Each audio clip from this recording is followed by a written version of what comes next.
I just can't envision that Newberry winning today over at Tusculum pretty handily, and Catawba and the Wingate game was canceled due to COVID. They're not playing.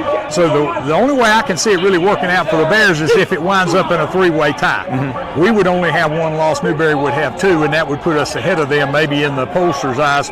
Wingate and us, I think, would have a real good opportunity to get into playoffs that way. And a lot to play for the Bears. You know, in looking at the game last week and in the first week, did you see some of the newcomers, some of the new faces? A lot of new faces in that roster. Yeah, got a lot of new faces in the secondary. Our two safeties are excellent football players, both seniors.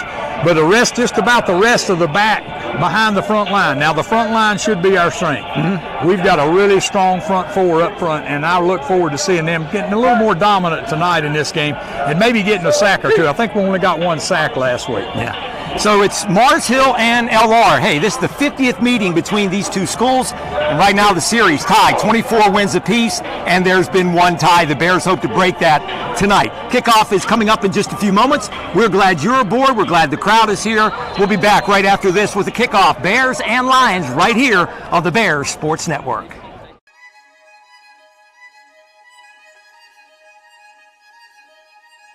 The off-season. It's where we're prepared. It's lonely sometimes. No one sees the grind. Tirelessly pushing ourselves.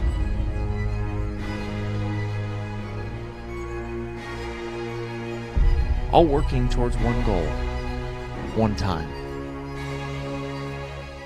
Getting back between the bricks.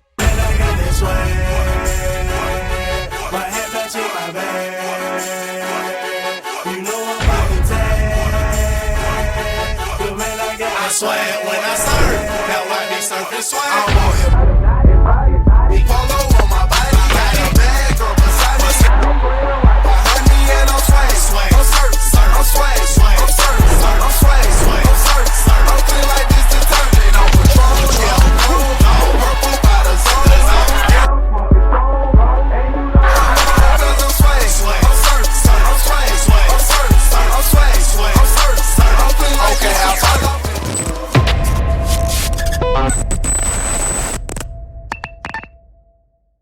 Listen,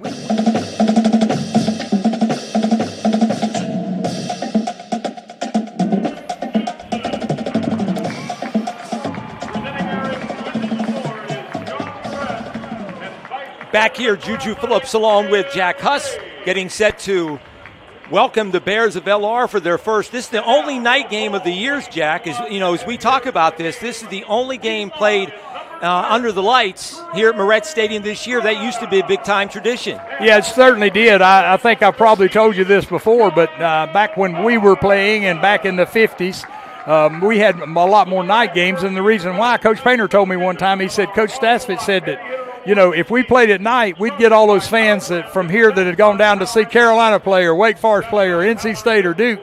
They'd come back to Hickory and they'd see us play that night.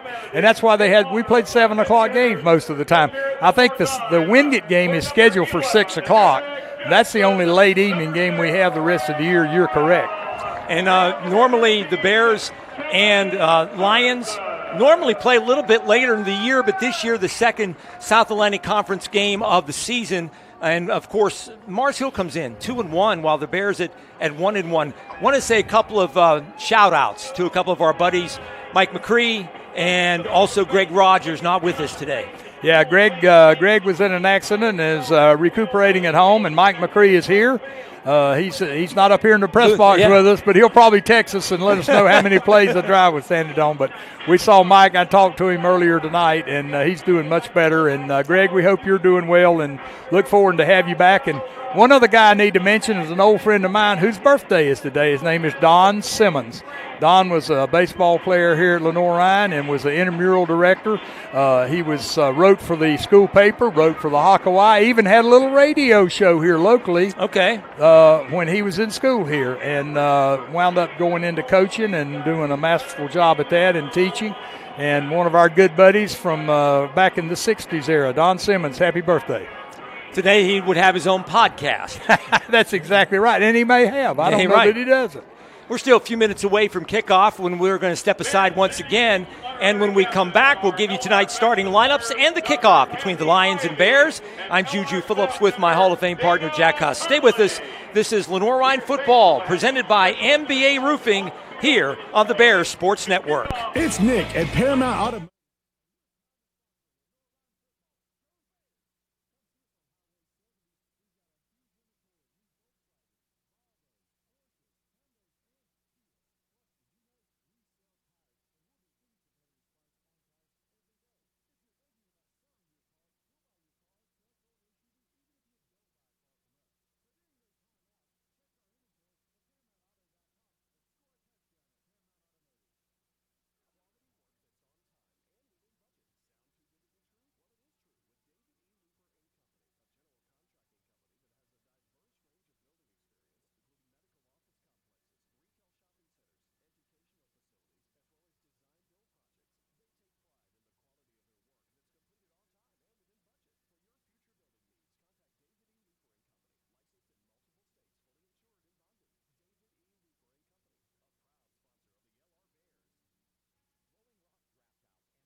Back here between the bricks, we're waiting LR about to hit the field.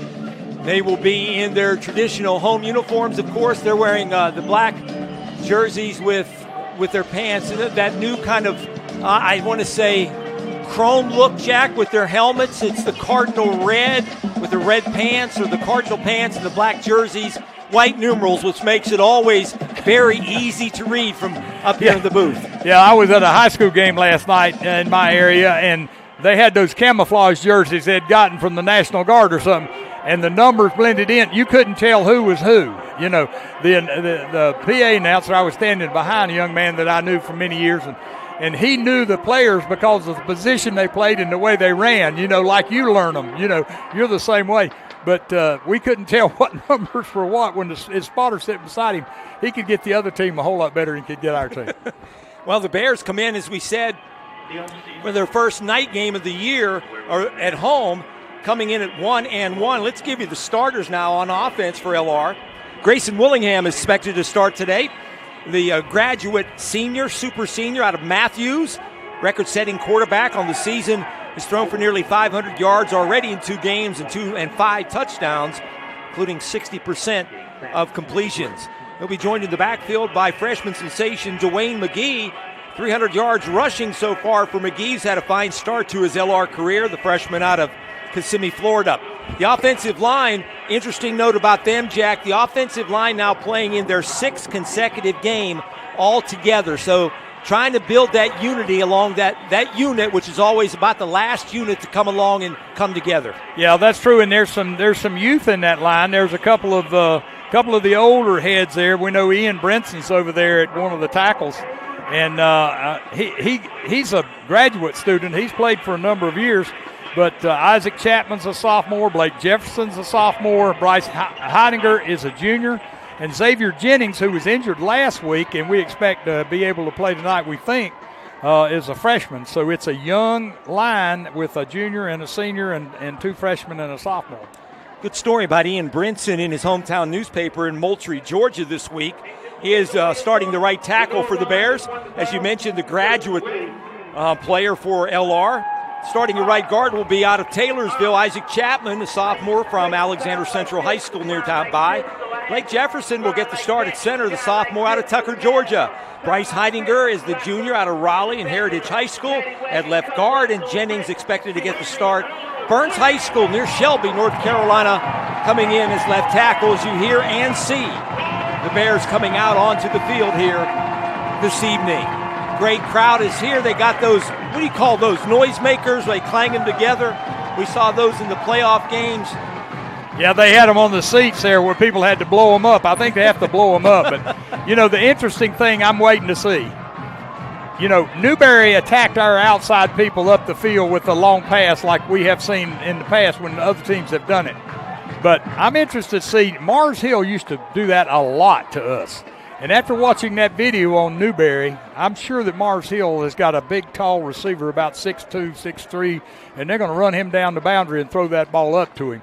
It's just I'm kind of anxious to see how long it's going to take before they'll attack us, because the Bear defensive coaches, I'm sure, have spent a great deal of time over this week preparing, whether it's zone defense more or maybe some double coverage on the outside guys, or however you want to go about doing it. I know they have prepared for that. Now let's see if we can stop that. Mars Hill traditionally runs a one-back set, kind of an I formation. They'll run it. And as soon as you commit to the run, you bring guys close to the line of scrimmage, play action pass, and they try to throw it over the top. In actuality, now that Coach Jacobs has taken over the spread offense here, we're a little more like Mars Hill in what we do. We want to run the ball at you just like that and then throw it over your head off the play action.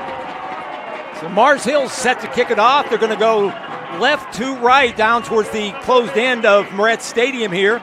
Nice crowd, everybody in red and black here this afternoon, early this evening. The student section is out in the end zone. Kids are hanging out, their feet over top of the wall down there in the end zone, the closed end here at David Moose Field between the bricks at Moret Stadium. And we're ready for the kickoff. Again, the Bears will be receiving Ryan Carter back there, along with, looks like, Derek Young will take the return for the Bears. And last week, these two guys back there did a really good job returning the kickoffs. They're threats. These two guys, we can score on this play right here because those two guys back there can both run and they can dodge people, and that's what you have to do to be a good kick returner. Carter, a junior, very versatile player. He's played running back, wing back, receiver for the Bears in his career out of Ringgold, Georgia. The junior, and Derek Young out of Raleigh and Middle Creek High School, graduate player for the Bears. Pro scouts been all over the campus the last few weeks, and for the last month checking him out. He's a pro prospect. We're ready to go here as Mars Hill set to kick it off. C.J. Jones has his foot into it. It's a shallow kick and rolls out of bounds at the 30, so that'll be a penalty, and the Bears will get it at the 35. The thing about it, he kicked it out of bounds at the 34, so it's only a 1-yard penalty. Unless they add 5 to it, we'll see. But, obviously they saw what I saw last week. They weren't going to kick it deep to those two guys, Ryan Carter and Derek Young. One thing to watch for Mars Hill's defense, 20 sacks, Jack, in their first 3 games.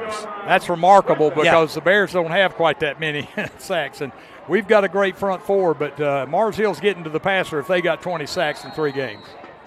And the other team's obviously throwing after getting behind. Mars Hill's scored a lot of points already this year. So the Bears hand it off straight up the middle. McGee, Dwayne McGee, the freshman out of Kissimmee, Florida, gets good yardage up to the 39 before he's brought down. That'll be a gain of about 4 on the play, 2nd and 6. The Mars Hill's defense is very similar to Lenoir-Rhyne's and almost similar to what everybody does, even in the NFL.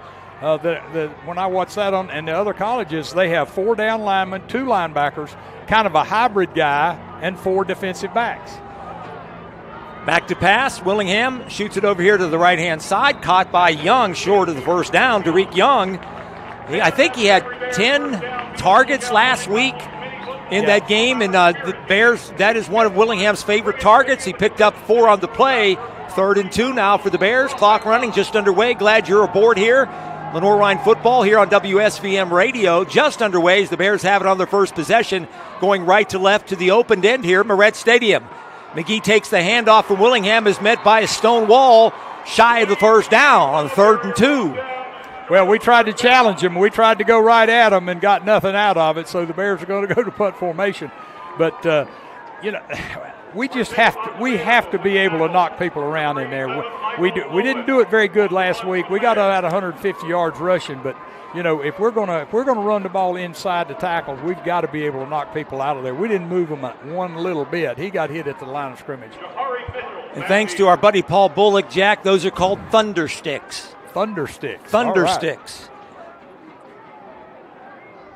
They can make some noise, too. Yes, they can. Owen steps into the punt and fielded by the Lions, met immediately and wrestled down to the ground. Good play by the Bears special teams. Again, Trey Luttrell. Got a penalty. And a flag here back at the 40, near the 40-yard line. But a good play by the Bears special teams. Assisting Luttrell will be Jatrell Washington. I think Mars Hill was offsides because the coaches waved the defense, told the defense to get back on the field, or either if it's against us, they're going to make us punt it again, one of the two. Well, the defense for Mars Hill saying, come on back out here, gentlemen. Yep.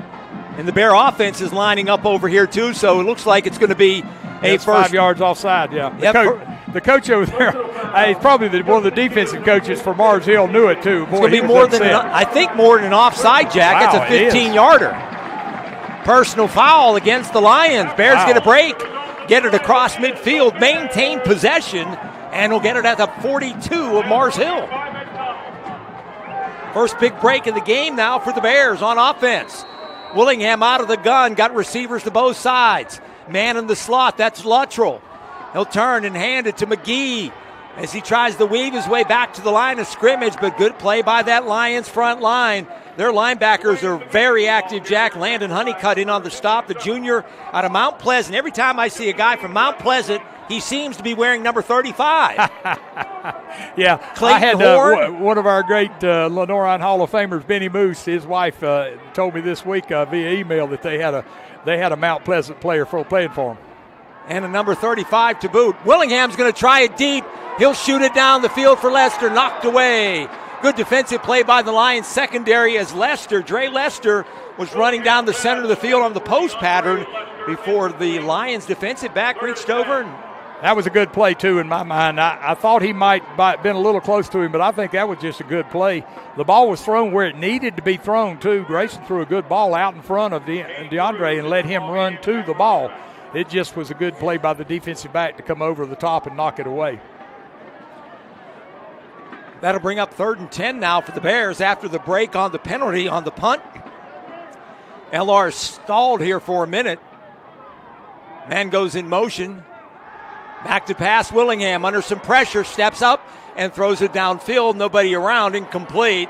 Intended for Lester over there. So the Bears go 3 and out after the penalty, and will bring back Owen to punt the football. Yeah, the Bears two series now and have not run the ball for 3 or 4 yards, and passing game hasn't been sharp. So defense got to mount up right now until the Bear offense kind of gets cranked. That Mars Hill defense, Jack, they came in leading the country and giving up less than 4 yards a game rushing the football. Well, you can see why. We've got about 3 or 4 yards now in our first few carries. Number 1 rush defense in Division II football. Nice punt by Owen, angling out of bounds, and let's see. And it goes into the end zone, touchback. Nearly had the coffin corner, but they'll mark it back at the 20. I'm like Coach Jacobs. He's pointing down there to the 12-yard line. I thought the ball hit out of bounds. I thought it hit out of bounds, and then I don't know if we got a replay of it or not. But it looked like the ball hit right on the boundary line and then kicked down the field. I thought it was, and Coach Jacobs went down there to point to it. I definitely thought the ball hit out of bounds. I think so did the crowd and so did the fans with those thunder sticks. Well, the guy would have seen it was way up the field. He would have had a hard view trying to see that from where he was. So here come the Lions. 1st and 10 at the 20. Back to pass. Here's a pass over here, complete. A lot of space over there, picking up the first down. The receiver in front of Bear defensive back Chris Brown, but not before. A nice pickup.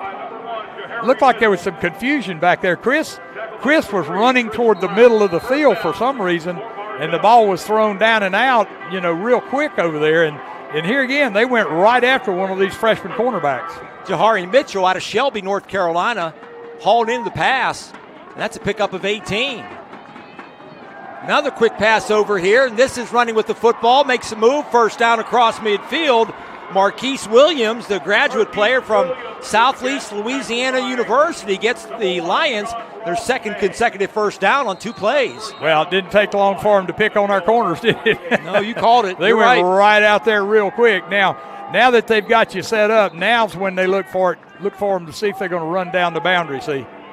We're coming up to challenge a little bit more on that side now. Should have double coverage over there. It looks like Eric Jackson's kind of easing over there to help deep. So we may get a double cover over there this time. 3 receivers, 2 to the right here near side, 1 to the far. Mars Hill going to the closed end here at Moret Stadium. Near midfield, 1st and 10. Stretch play, they'll run the football. Bears stop him. Morrison with a handoff, not before. Nice play defensively by the Bears. John Ross May. Yeah, John Ross May, number 1, coming up on the stop. Yeah, the Bears kind of fudged a little bit then. They brought Eric Jackson up and stunted him, and John Ross May was clean to come in there and make the tackle behind the line for a no-gain play. Bears have a defensive lineman. Dan Luba wears 0, and May at linebacker wears number 1. There's a handoff coming to the H-back, and the Bears stop him again near the line of scrimmage. On a run play to the far left side, and that's May once again, along with some of his friends. That'll bring up 3rd and 10. May really stepped up this spring. He was really an outstanding linebacker. He would be a sophomore had we gone through the season last year. I guess he would have been a freshman. But anyway, he really had a good start to this game. I didn't think our linebackers played exceptionally well last week, but May has been all over it the first 2 series, or the first series. First time the Bears now have a chance to maybe send some pressure. Back to pass, steps up, under pressure, and down he goes. That's Dan Luba. There's all-conference, all-American out with the spring with an injury, and coming back from a foot injury, makes his first start of the season. It comes up with a sack. That's big. Now that's the kind of defense that the Bears, I guess, were kind of expected to play. Now all the Mars Hill fans are thinking, okay, now they took 3-4 quick passes and made a lot of yardage, and then they never did it again. So it makes you that. I know fans wonder what's going on, but hey, coaches have a game plan. They know what they're trying to do, and they know they can't throw that ball out there in the flat, 15, 16, 17 times in a row. C.J. Jones doubles as the place kicker, the punter, the kickoff man. He does it all here. The Greenville, Tennessee sophomore. I think, Jack, some of these guys, they were hit a little bit by COVID earlier in the year. Their first game, they had to have tryouts from the soccer team for a kicker, their first game of the season. But everybody's back now. Carter on the run, picks up the punt, gets up to the 32, and then is pushed backwards. Ryan Carter gets the Bears in pretty good field position. But that's got to be after seeing Mars Hill get back-to-back first downs on 2 plays, the defense rises up and stops them. So that's got to be a little bit of a confidence boost. There's no question about it. And to get a sack this early in the ball game, because I think we only got 1 last week the entire game, and get 1 on the first series, that's big. But, this could be a defensive battle. This could be a very low-scoring game. We're used to seeing a lot of points on the board. But Mars Hill defense looked like they're up to the task, and the Bears defense just responded with a great series themselves. Only giving up 17 points a game, Mars Hill's defense. McGee trying to weave his way forward between the hash marks and gets good yardage over the 35 up to the 36. Call it a gain of 7 on first down. You would think you would rather have a back that's big and strong like Nelson Brown that we had a few years ago. But this kid right here, he made 7 yards out of that play when it looked like he was going to get nothing, because he just sidesteps and he's so quick moving around inside there. Call it a gain of 6. Willingham just reads and throws a pass across the middle, knocked away incomplete. Grayson checked down to one of his receivers. I think that Holden was Strong. Yeah, it was the tight end. No, that's not Holden Strong. That's 80. Was that 85? Strong's a long snapper. No, that was 33, John Goodwin. I'm sorry. Godwin. Yeah. And also, I believe checking in is Cody Osborne. He was the tight end. He's the man. He's another guy that changed his number from 42 to 15. Has hauled in 6 catches, almost had number 7 so far this year. Willingham steps in, knocked away, nearly intercepted as the linebacker, Landon Honeycutt, out of Mount Pleasant, North Carolina, nearly stepped in for the interception, and that'll force the Bears to kick it away again. If he catches that ball right there, touchdown. If he catches that one right there, he might have been in the end zone. I'm not sure anybody could have caught him. Hey, Jack, we haven't talked too much about him. Mars Hill, of course, under veteran head coach Tim Clifton.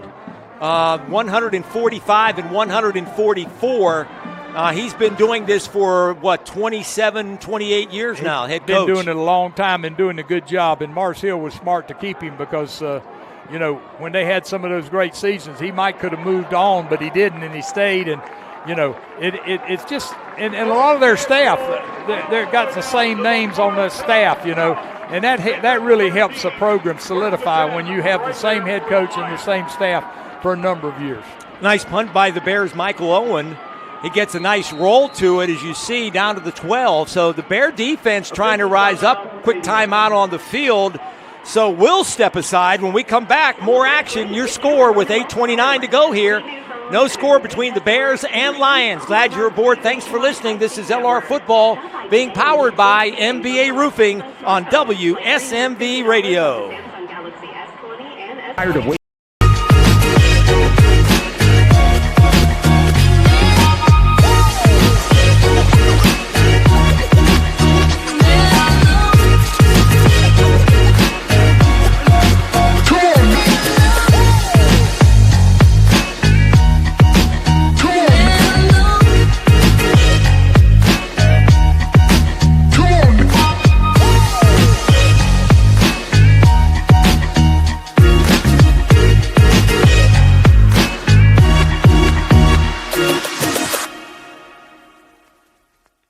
Celebrate great with Carolina West Wireless. Great new phones and a great customer experience, all on our great nationwide high-speed network. Stop by today and get big savings on select Samsung smartphones, like $350 off the Samsung Galaxy S20 and S20 Plus, and $350 off the Note 20 and Note 20 Ultra. The great savings continue with 4 lines of unlimited data for just $35 a month per line. Celebrate great savings and go stay connected wherever your travels take you.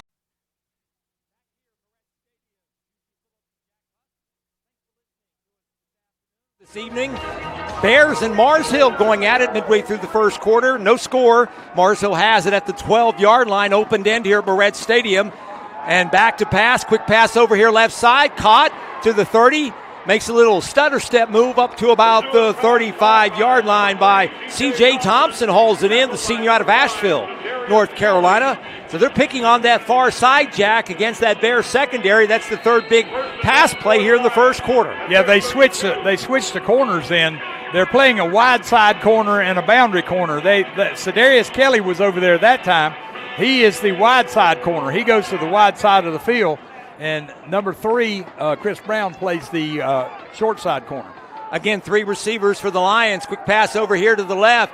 Running with the football, the Lions, before being upended by Brown for LR. Nice run by Thompson once again as he picks up about 4 on the play up to the 35. Great job there in coverage also by Eric Jackson.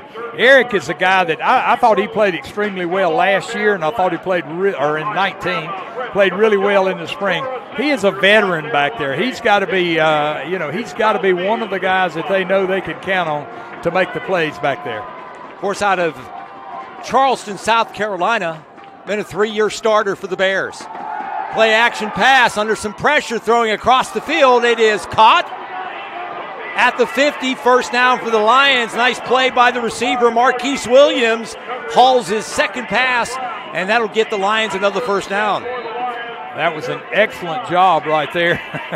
That was an excellent job of going down. Now, if we were NCAA Division I, they'd be reviewing that play right now as we speak. But he looked like he may have got his hands underneath it. 7-minute mark of the first quarter, rolling clock. Mars Hill near midfield, no score. Bears and Lions. 96.5 WSVM Radio. Once again, radio home of Bears football this season. 1st and 10. Handoff, left side.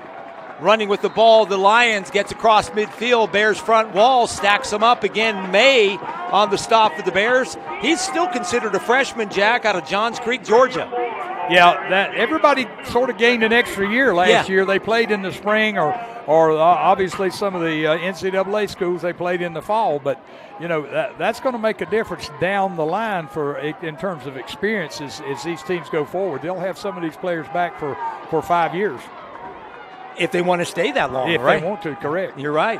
Back to pass over here to the left, quick out, first down again. They're picking on that far side in front of the Mars Hill bench. Hauling in the pass is C.J. Thompson over Chris Brown, a pair of number 3s over there, and that'll get the Lions. They move the sticks up to the 38. Well, they know in formation, if they put one receiver into the boundary, as they have on several occasions, then they're going to get one-on-one coverage because our safeties are playing more to the field and not into the boundary to help Chris Brown over there with coverage.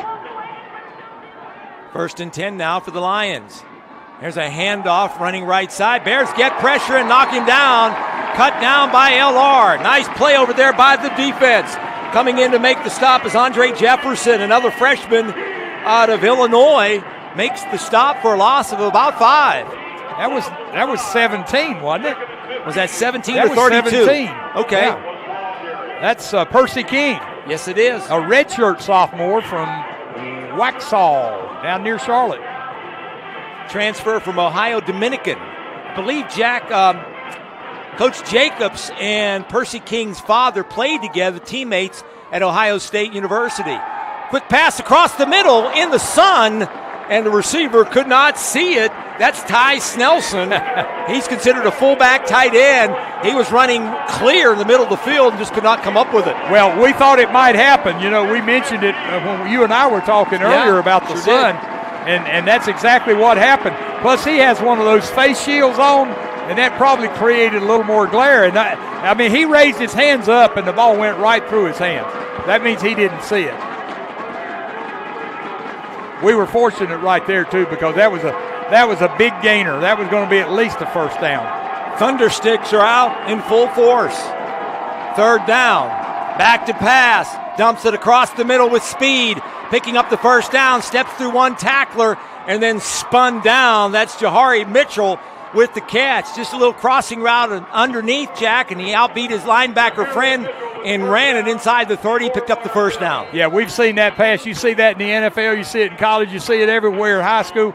They ran all the receivers deep and then ran one receiver right behind the line about 3 or 4 yards, throw him the football and let him run with it. We had one tackler that missed him, and after that, it was easy to run for the first down. Jimmy Urzwa is the quarterback. He'll roll right, looking, and he'll tuck it and run, and is met hard by the Bears front line. That's Dan Luba on the stop, up to about the 23. He'll barely get back to the line of scrimmage. No gain. 2nd and 10 now. Bears need to stop right here. No score. We're down to about 4:15 running clock. First quarter, Bears and Lions, as Lenoir-Rhyne's first home game of the season after a couple of games on the road. And now the Bears trying to make the stop here on defense late in the first quarter. He got back to the line of scrimmage, so I assume Luba does not get credit for a sack on that one. No, I don't think so. Delay handoff, running with the ball, and stopped immediately, cut down by the Bears. Moore on the run, the Chattanooga, Tennessee transfer. Gain of 1 on the play. Nice tackle by the defense, bringing up 3rd and 9. Yeah, that was ironic because they handed the ball off and they blocked everybody but the 2 guys over here where he was trying to run. Quentin Hayes and Eric Jackson, neither one of them were blocked, and they were just right there to make the tackle. Towels are waving, thundersticks being used quite loudly in the student section in the end zone. Quick pass across the middle, dropped it again. Kind of in the sun, then in the shadows. Yeah, I think he acts like he saw that ball. He was mad he didn't catch it. That was a touchdown. He catches that ball, he's in the end zone. Let's see if they go field goal here. You know, this is a pretty good drive, and right now, the way this game is shaking out with 3 minutes to go, and of course we could be totally wrong by the time it's over, but hey, 3 points would be looking pretty good right now, the way both offenses have struggled a little bit. They've struggled less than we have up to this point, but, you know, we know what the Bears' offense is capable of. Marshall's offense averages 39 points a game. Coach Clifton's running down there. He may call timeout. Let's see. 4th down, back to pass. They'll flip it out here in the flat. The Bears make the stop at the 20. Way shy of the first down. Great play by the LR defense. Trying to get a number on that. That, once again, is John Ross May with the stop. The Bears freshman, and he makes the stop, and that'll turn it over on downs. LR gets it at the 20. Coach Clifton ran all the way down the sideline to where the play caller was, and he got right beside the official, and I thought he was going to just call timeout real quick, but he didn't. And then when that ball was thrown in the flat and tackled for hardly any gain, he wasn't real happy. So the Bear defense is bent quite a bit, but they haven't broken yet. 3 minutes to go here, first quarter, no score. Willingham turns, passes over here, complete behind the line of scrimmage and knocked down. Good play by Mars Hill's defense that time, as the Bears offense kind of throttled as Kellen Parsons with the reception out of West Stokes High School in King, North Carolina. It's going to be a loss of 2 on the play. Yeah, that was a good, safe play call down on that end of the field. Try to get the ball out to a wide receiver out here behind one block and let him run with it a little bit. But, Mars Hill defense right now is up to any task we present to them. Play action. Willingham over here caught by Lester. Short play over the 20 up to about the 22-yard line. It's going to bring up 3rd and long now for LR. Good job again on Mars Hill defense. We've completed 2 passes for a total of 2 yards now on that drive, because Mars Hill defense, I'm telling you, they look pretty strong to me, Juju, right now. Their front four is getting after it, and their defensive backs can run and cover pretty well. Jack, we got a really good crowd here for the opener here between the bricks. First time in about 20 months in the fall for the Bears playing at home. 3rd down, Willingham fires it down the field. Incomplete, intended for Luttrell at midfield. Defensive play, nice stop, knocked it away as Monroe Sanderson, the junior, out of Orlando, Florida, made the nice play from the backfield. I'll tell you, we had nobody open, and that was the closest we had to having somebody open where he threw that ball. And Grayson threw it right on the money. That's the second really good play on a deep pass that a defensive back for Mars Hill has made. They are right in us. They're right in a shoe to shoe with us covering. That's going to bring Owen on to attempt another punt, his 3rd punt of the first quarter, and the ball is muffed. Picked up again by the Lions before ridden down. That is Mitchell. He bobbled the ball, then had to quickly pick it up before he was hammered. Coming down on the play is, I think, Holden Strawn. He is the snapper on the play. The long snapper, Jack, made the tackle. Yeah, he got down there quickly, too. That was excellent coverage. Wasn't a great punt right there. We normally see a little bit better punts out of Michael Owen, a little deeper, but, we did get down there and cover it well. Check that. That's Tyler Keaton, who's the graduate out of Ronald Reagan High School near Winston-Salem. He has a brother that's also on the team and a long snapper as well. They're going to mark it at the 39, so the Lions get it here in the closing minute and a half, 90 seconds of the first quarter. No score, Bears and Lions. Mars Hill going to the closed end here at Moret Stadium. Running back, going to try to attack the left-hand side of the Bear defense, and running left is Christopher Roberts out of Aiken, South Carolina. Bear front line, though, stands up, makes the stop, gain of 1. Yeah, both teams trying to run the ball between the tackles have had very little, if any, success. Matter of fact, nobody's had much success running it anywhere right now. It's mostly been a passing game for Mars Hill. 2nd and 9, play action. Throw it down the field. It is caught and then knocked away by the Bear defense. Good play by the secondary once again for LR. Darius Kelly. Is that 5 or 5? That's 5, yeah. Okay, yep. Sedarius Kelly makes the stop. And leading interceptor, he's had 2 interceptions, made a nice play that time. And that was an excellent play, too. He came in right behind the football, and as soon as the ball hit him, he came over the top and stripped his arms away, because I thought it was going to be a completion. Kelly out of Greensboro, North Carolina, came, Jack, as a quarterback when he stepped on campus, and he's since moved to defensive back. Has been a nice starter.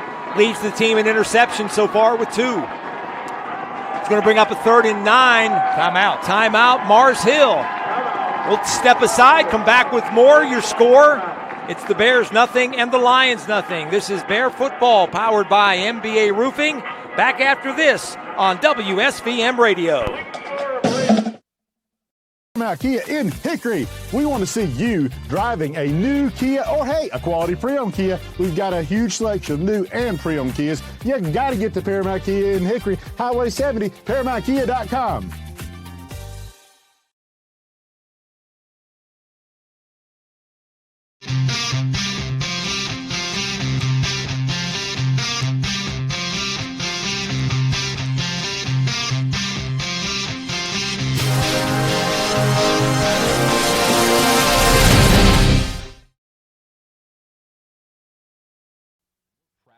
Hometown prices for the home team, their roommates, their classmates, their professors.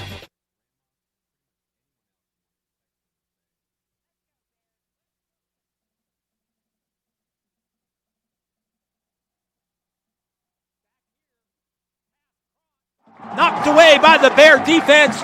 Jimmy Palmer on the stop for Lenoir-Rhyne on 4th and 8. They went for it, Jack, with under a minute to go here, and all of a sudden, well, on 3rd and 8, it's going to force a punt now for the Lions, but the Bear defense is secondary, making another good stop. Yeah, he had an awful long time to sit in the pocket and decide where he was going with that ball, and he just couldn't get the ball low enough and outside enough. We had real good coverage that time.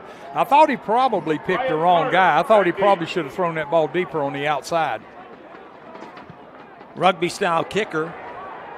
C.J. Jones knocks it out of bounds. Bears should get pretty good field position.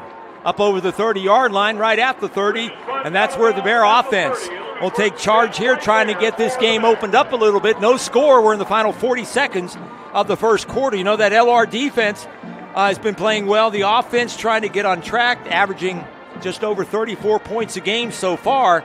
Jack, they've been pretty successful running the ball, 200 yards a game, but so far not much offense for the Bears. Yeah, the Bears have really struggled. They can't seem to create anything inside to run the football, and the passing game just has not been sharp. And keep it on the ground this time. Getting it up to the 34, pick up a 4 on the play. And I'll tell you what, Dwayne McGee, he made 4 yards, and it looked like nothing. I mean, that was all running. We stayed with our blocks. That's one thing offensive linemen have to learn to do in this offense. You have to make contact, and then you have to stay with the guy and let that back find a place to run. I'll give it to McGee again. He sweeps left, hauled down from behind before he gets over the 35. Short pickup of 2, bringing up another 3rd down for the Bears. And again, we come up into a situation where, maybe we've got a first down. I'm trying to remember if we have a first down in this quarter. Except for the penalty, right? Yep. Had a penalty. The penalty gave him a first down. The penalty gave us first down. We'll check the stats. That's the end of the first quarter. Come back with second quarter action. Stay tuned. It's the Bears and Lions. Thank you for listening. This is Lenoir-Rhyne Football, presented by MBA Roofing on WSVM Radio.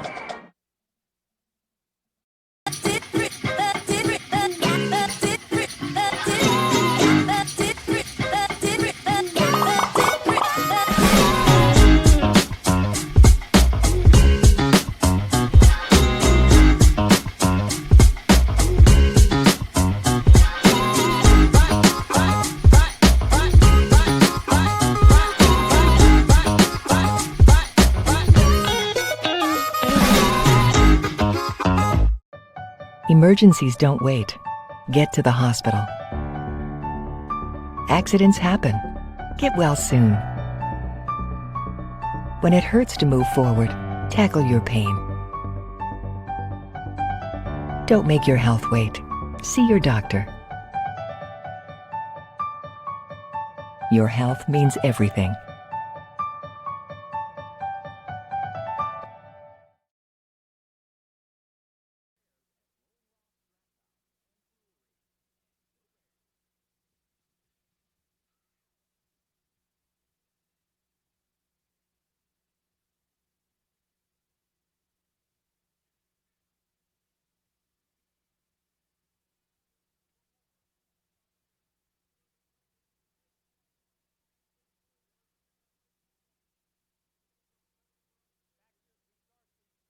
Of action, no score between the Bears and Lions. 3rd down for LR at the 36.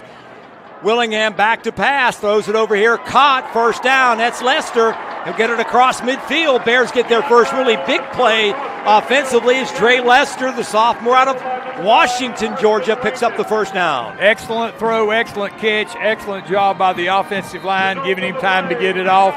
And that was a one-on-one situation. He just beat the corner over here. And it was a nice pitch and catch. Hand off McGee, following his blockers to the right. 45-40, finds a hole, up to the 35, squeezes through there.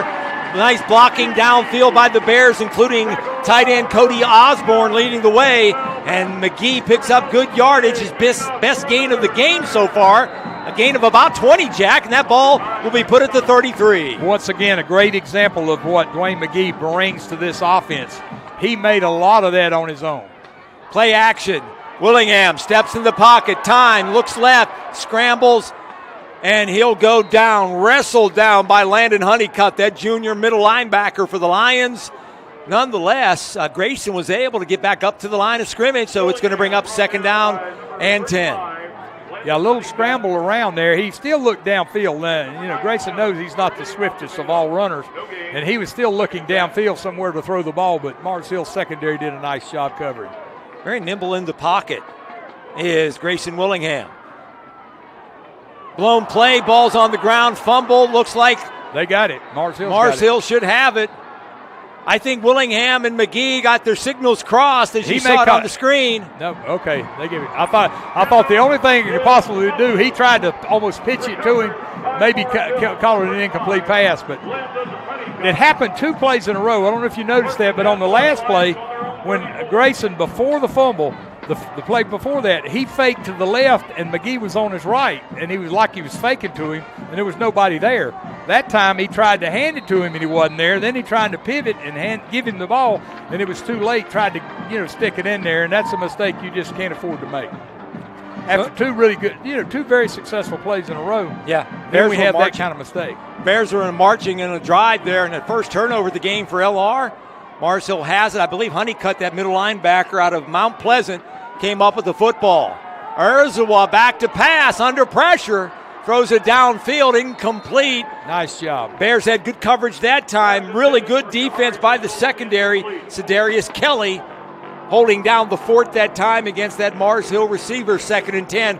But the Bears had the heat in the kitchen that time, Jack, putting pressure on the quarterback. Yeah, they tried to go with the out and up. I thought they would just run him down the boundary when they tried to go deep, but they tried to fake the little outside throw and then up.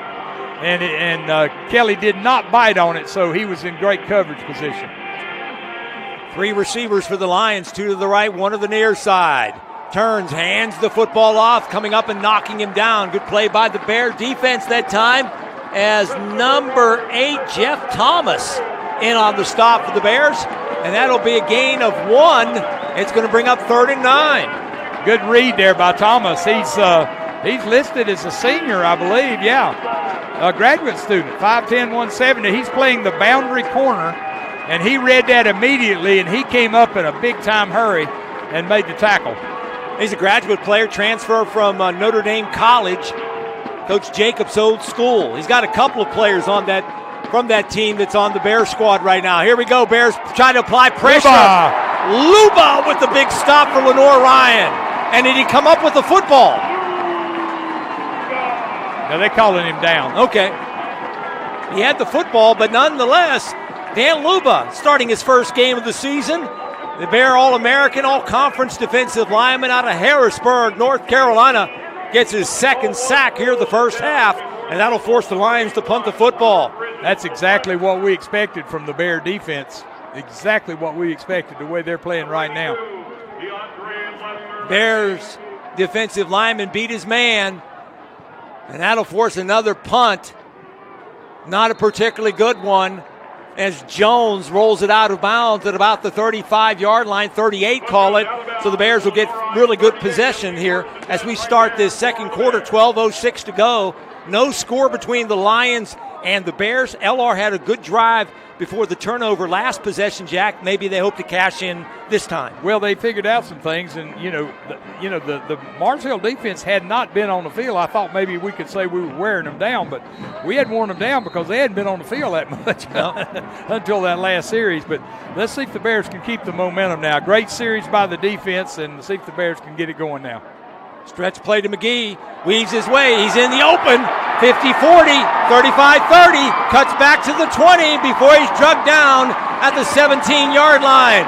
McGee looking for the hole and just sprinted through the line, got good blocking, and he was in the open. Picked him up and laid him down. And again, that's a great job by the offensive line. But you watch the replay, you can see that he popped that right there. Yeah. That was just his quickness and speed. There were two guys in the hole right there that could have made that tackle, and he just ran right by him. And that middle linebacker, Honeycutt, dragged him down from behind, got down the field, but not before McGee. About a 35-yard run. Is there a penalty on the play?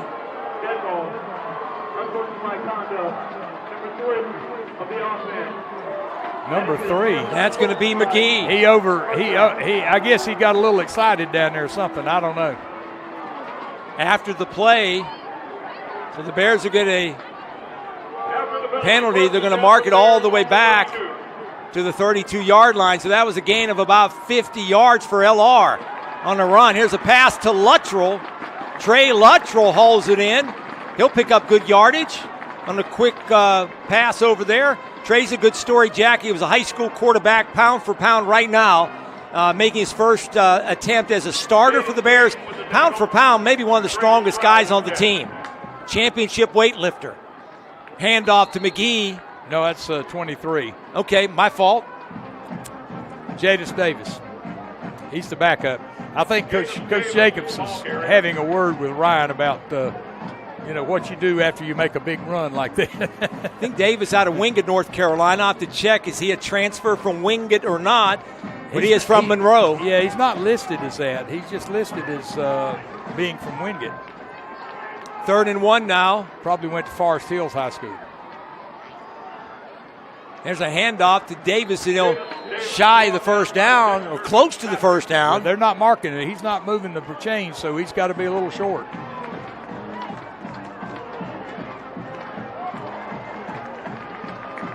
So now he's moving the chains. I always look at that linesman over there because if he tells them to move, that means they've got it. That's You're right. the first down. It doesn't matter what happens after that. Will Martin was in at tight end for the Bears, number 36, out of Burlington, North Carolina. You remember Will? We met him in the springtime. Yeah, and we sat with him at the dinner. Yeah. He was won the academic award. Willingham back to pass, shoots it down the field, tipped away. He was going to the end zone, throw there. Falls incomplete over there, going for Osborne, I believe, the tight end for the Bears, number 15.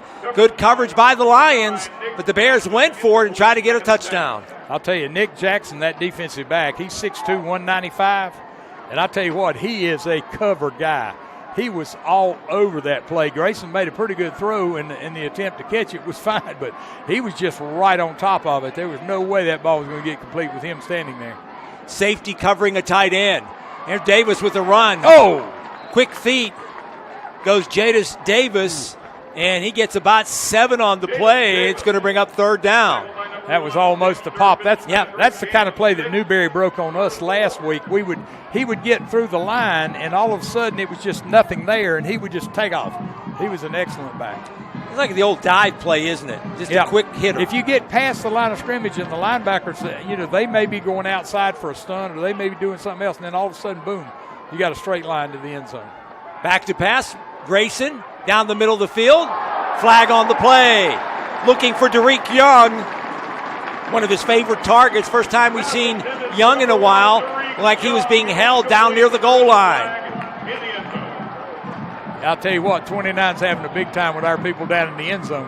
The official just went to him and said something. He's been blowing kisses and doing all kinds of things to our fans on this side of the field, and now down in the end zone where our big student section is. And the Thunder Sticks, they're getting in unison down there. Automatic first down on the penalty by. Now they're putting the ball at the 1 yard line. I thought it would be half the distance, but because it occurred in the end zone. Yeah. Okay. Willingham goes under center, sends a man in motion. That's Neal. Turns McGee with the handoff, and he squirts through there, and into the end zone goes McGee.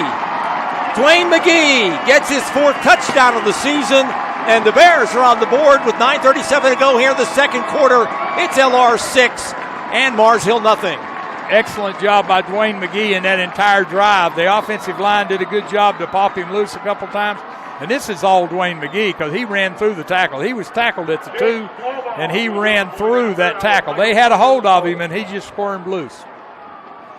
Here's Chase Albaugh, record-setting kicker for the Bears with the extra point.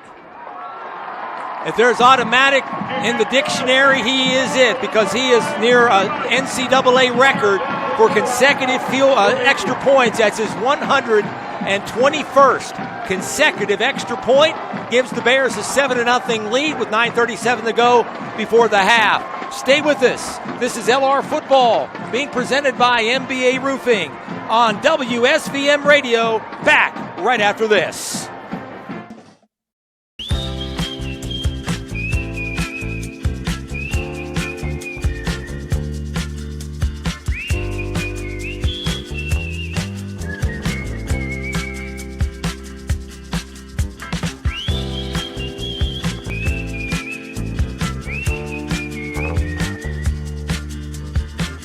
Doesn't matter who you are, Everett has you covered.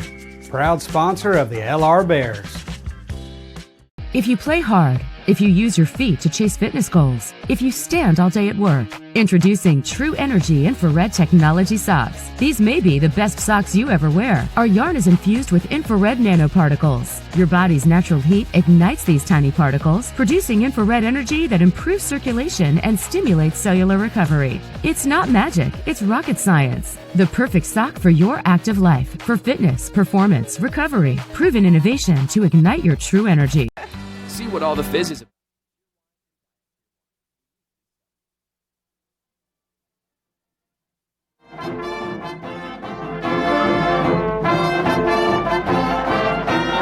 Well, for the first time here this afternoon on the Bears home opener, the 2021 football season, LR takes the lead here, 7-0 on a nice drive. The previous drive, LR was moving, was foiled by a turnover. Not this time, as the Bears get a couple of nice runs by running back McGee.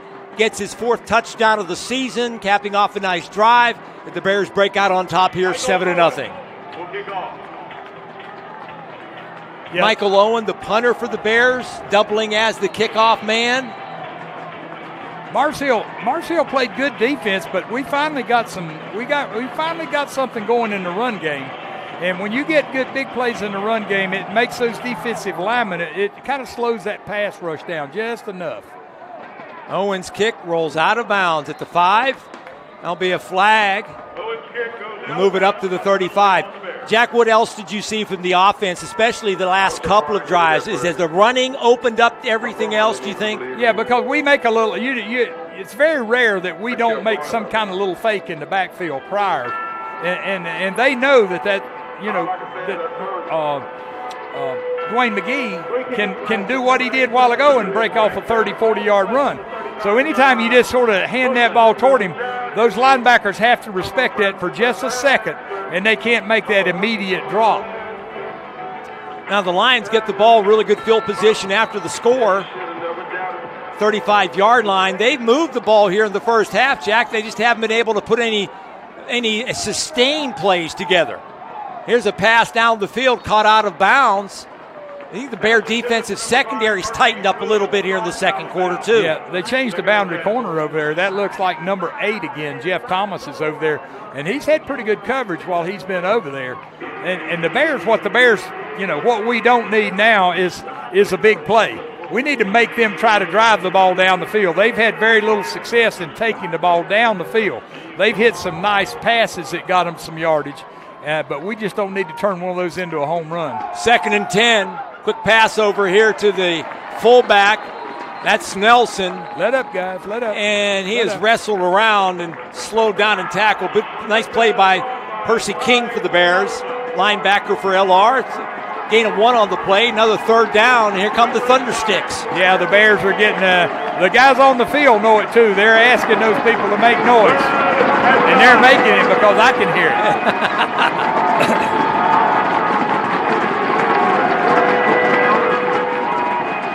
Mars Hill's number 1 receiver, C.J. Thompson, after the first of the game, he hasn't really been thrown to. He has not been targeted very much. 3rd and 9. Let's see if the Bears apply pressure. Down the middle, tipped away.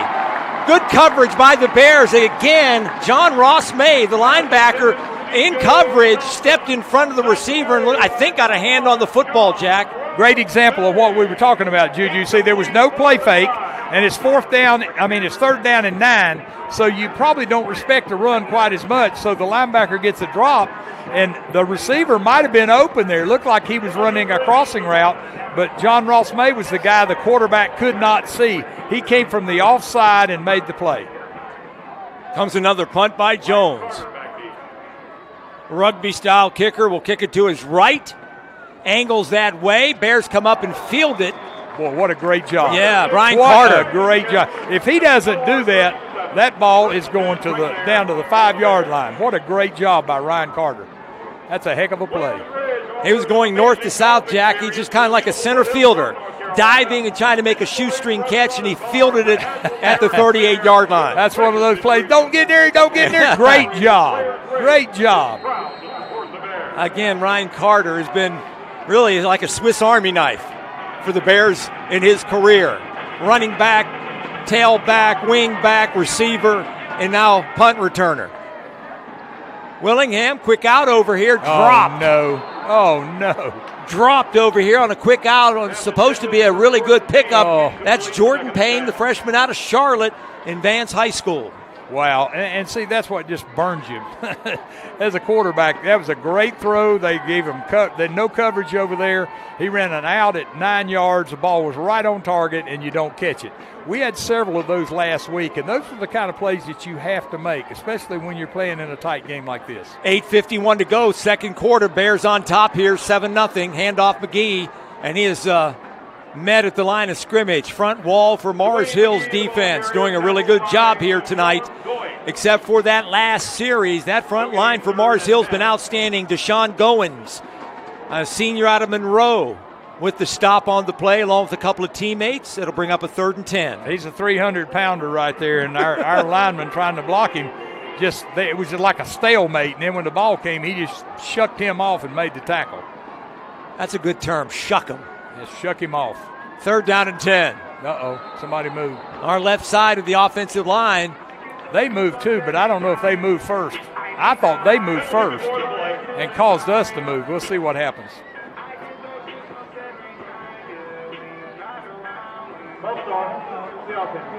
Called on the offensive line for the Bears. Going against us, yeah.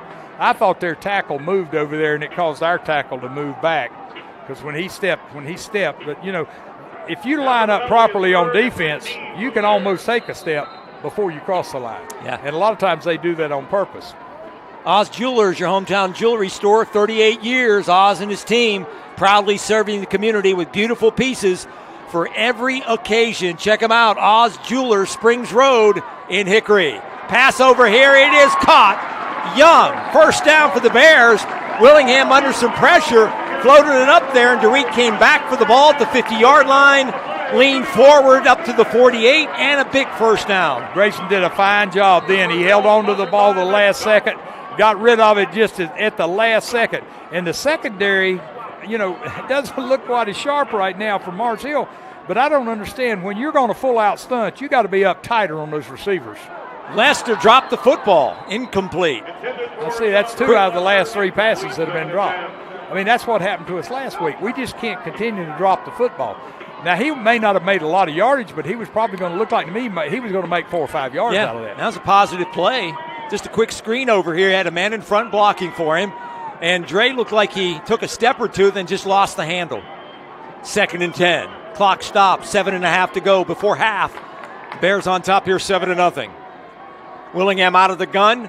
To his left is McGee, gets the handoff, follow his blockers, 45-40, nearly steps through another before he is drugged down about a yard shy of the 1st down at the 39. But McGee following his blockers, Jack. I think Cody Osborne, that tight end, number 15, had a good block out on the corner, and that's going to bring up 3rd and short. He's listed at 5'7", 170 pounds, and he just gets lost. You take all them big offensive linemen tall, he just gets lost in there behind him. I don't think the defensive players can see him. Handoff again, McGee, and he gets the 1st down, used his speed and his power up to the 31. Another thing he appears to have, Jack, is great vision. He runs with vision. That's a great way to look at it, Juju. His vision is what determines where he's going to go. He sees the whole field. 1st and 10. Willingham will take a shot deep in the end zone, intended for Lester, incomplete. Man-to-man coverage over there by Mars Hill. Really good coverage. Ball was thrown kind of the outside shoulder, but Lester could not come up with the jack. Even if he did, he probably would have been out of bounds. Yeah, the corner, that's the corner that they picked on a while ago, number 9, Tristan Rankin. He's from Hickory, North Carolina. 6'1", 210 pounds. But they picked on him a while ago. This time he was up to the task. 2nd and 10. Bears going to the closed end here at Moret Stadium. That's the south end. If you're into geography, so to speak, that's a completed pass to Kellen Parsons at the 23. It's going to be shy of a couple of yards. 3rd and 2 now for the Bears. Willingham's helmet came off, and he's got to leave for a play, so Gunnar Anderson comes in quickly on a key 3rd down and a little over 1. Yeah, I call it a long 1. And they bring Davis back in at running back. Gunnar Anderson out of nearby Alexander Central High School, Taylorsville.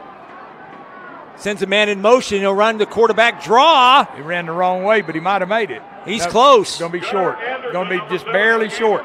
But he ran the wrong way. Had he run to his left, there was nobody over there. Did they not pull somebody? It looked like they pulled somebody to the right. When he sent Davis in motion, you sort of figured that's what it was going to be, some type of quarterback run. But had he run to his left, now I don't know if he had an option. Yeah. That play may have been set up for him to run back to the right, but boy, there was nobody on the left side of the football end. Comes Chase Albaugh, the all-time leading scorer in Bear football history, set to attempt a 40-yarder to give the Bears a 2-score lead here. Rolling clock. Albaugh's kick, high enough, long enough, and good. Tallahassee, Florida graduate player for the Bears, tacks on another 3. So with 5:45 to go before the half, Bears out of their lead. It's LR 10 and Mars Hill nothing. You're listening to Bears Sports Football right here, presented by MBA Roofing on WSVM Radio.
Back to the 5, and here come the Lions. Nice tackle by the Bears. Coming down is John Ross May. In on the stop, I believe, with Luttrell perhaps. No, that's May. He made the stop, the Bear linebacker, and that'll be at about the 20-yard line. Yeah, I couldn't tell if that was 25, Dominique Davis, or Keegan Mayfield's 25 or 26. The number got jumbled up. Was the first one to get to him. Was really down there and ran past the blockers and made the first contact. 31. Keegan. Drew Campbell. 13. Okay, we're getting help from that. Was Kellen Parsons. That was a heck of a play, I'll tell you that. He beat everybody. Oh, Lord have mercy. We just gave him 15 yards.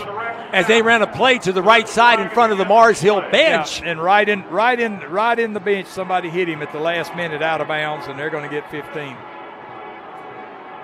You know, you just can't. These are the kind of mistakes in a 10-0 ball game that really come back to haunt you. Especially after the Bears have scored on back-to-back possessions. Well, and they hadn't made a first down. Mars Hill hadn't made a first down in a couple of series. Yeah. You know, you were talking about face mask. Okay, it's a face mask. Well, that's better. At least I feel better about that. We didn't need to hit him. Talking about Chase Alba, he missed a field goal last week in the first quarter, about a 35-yarder or something like that, 45. And I couldn't even remember. I was trying to remember the last time he missed a kick of any kind, and I couldn't remember. I don't know when it was. Trying to remember as well. I mean, he's been that automatic for the Bears during his career. Yep. Quick pass, incomplete, bobbled by the receiver before being hit by King. But the Bears, the linebacker, a quick pass over here intended for the wide receiver. Mars Hill's offense is being shut down a little bit now with 5:14 to go here before half. Bears on top 10-0. Bears pitching a shutout on defense. I say number 3, C.J. Thompson, just ate us alive on that first couple of series, and they have not targeted him lately, and I just don't understand why. He's even leaving the game right now. I don't understand why he's not in the route construction somewhere and getting him the ball, because he was the number 1 man. They run a wildcat play. The receiver takes the direct snap, and he'll run with the football. They sent the quarterback out here to the far side as wide receiver, and then Mitchell took the direct handoff and swept the right-hand side and picked up 7. Yeah, that was the direct snap. And, it was just a wildcat play. You called it correctly. He just got the direct snap, and they ran everybody around the right side, and here said, go get what you can get. Jimmy Urzwa is the quarterback for Mars Hill, big senior out of Gwinnett, Georgia. There's a handoff, and the Bears come up with him again. Big play by LR. As the linebacker, John Ross May, they tried to run the same play. He shot through there and made the stop in the backfield. Big loss. Well, it wasn't the same play. He was going to try to throw the ball. I saw him slowing down, and I looked downfield. They were trying to run a receiver down the field, and nobody got down the field. Watch, he starts slowing down. See him? Yeah. He starts like he's going to pull up and throw. John Ross May said, no, you're not going to throw it. You're going down. That should be a sack, too, for May. Yeah, he was attempting a pass. There's a nice catch. Fair, good job. Yep, nice high kick. And the Bears call for the fair catch. Ryan Carter does, so the defense does its job. 3rd sack of the first half with 4:11 to go, and the offense plenty of time to add to that 10-0 lead. Jack, we haven't mentioned the South Atlantic Conference games and a huge upset earlier today. Yeah, we were stunned by this, but Carson Newman's in a total rebuilding mode. They were beaten today by LR's opponent for next week. Virginia Wise beat Carson Newman 33-7. North Greenville playing Erskine. Erskine could be somebody we'll be playing in the future. North Greenville won that one 38-7. Newberry over Tusculum. Tusculum came back and made it a game, 24-19 Newberry. And the Limestone game I've got up here, but they're not showing anything. And they are hosting Barton tonight at home. They're not showing any scores. I've been trying to refurbish this and let it come up, but they're showing no scores for night games right now on our scoring app. So completed pass for the Bears while we were giving you scoring updates. Willingham picked up about 6 on the play, 2nd and 4. Clock rolling at 3:40 to go before half. Grayson again under some pressure, had to throw it sidearm, intended for Young over here in front of the LR bench, incomplete. Stops the clock. 3rd down now for the Bears. Yeah, Grayson's had a difficult time sometimes keeping the ball up in the air. That time he had to kind of throw it sidearm to get it around somebody. But last week he had a couple. He just didn't get the ball in the air far enough. Hey, give the LR offensive line credit. Mars Hill came in 20 sacks on the year, and Grayson, while he's been under some pressure, they've kept him pretty safe. And here's a completed pass to Young across the 40 to the 41-yard line, far left hash mark, and the Bears pick up a big first down with 3.5 minutes to go before the half. Excellent catch by Derek Young. Grayson kind of just slipped around in the pocket, like you said. He could have run for probably the first down, but he just keeps his eyes downfield, and he saw Derek Young, and, man, he threw him a bullet, and Derek just raised those hands up and plucked it like it was nothing. The patience in the pocket by the veteran quarterback, key that time. Here is McGee weaving his way up close to the 50, right at the L on the LR logo at the 47. You know, Mars Hill's rushing defense, #1 in the country coming into this game. Jack, the Bears have shredded them. McGee's had a fine first half. He's got to be close to 100 yards rushing. Yeah, he's done very well. The offensive line has done a good job, too, staying in contact with the defensive players. Grayson under pressure again, lofts it over here, caught. Young slips 2 tackles, flag down in front of the Mars Hill bench at the 40. It's going to be good enough for the first down, but let's hold the fort. This is coming back. It might be. Yep, this is coming back. The Bears, somebody in the offensive line walking down the field there, all of a sudden, I just happened to see it. I don't know what he did, but all of a sudden, a flag came flying in. And this is 20 yards behind the play, and the linemen are just walking down toward that play. I don't know what happened, but it's got to be unsportsmanlike conduct. Maybe an illegal lineman downfield? No, the ball was already gone. Okay. Nope, it was. You're right. Ineligible downfield. I don't understand that because he didn't throw the flag till the end of the play. Well, by then, of course, the linemen were downfield. Don't understand that call. 10-0 Bears, 2.5 to go here before the half. Now, it was a play pass. I don't know if you noticed, but we pulled lineman this way and to make it look like a run to the right, and then when he went back to the corner over there, it was an excellent job. Nice play design by the Bears. It's going to bring up now 2nd down and long, 2nd and 10. Officials trying to iron things out here, talking to both coaches. Veteran Tim Clifton, Mike Jacobs for the Bears coming in. Coach Jacobs, 46-10 as a head football coach in college. You know, Anthony Soto, the offensive coordinator, has done a good job, really, of he found some things that he could make work, and he's kind of stuck with them, and that's what's been the secret to the Bear offense. We've had good execution on the plays that we could run. Bears will send 5 receivers out. Nobody in the backfield. He'll dump it off inside. This is Luttrell. The Bear wide receiver slot back gets the first down, picks up 15. Trey Luttrell with a nice catch.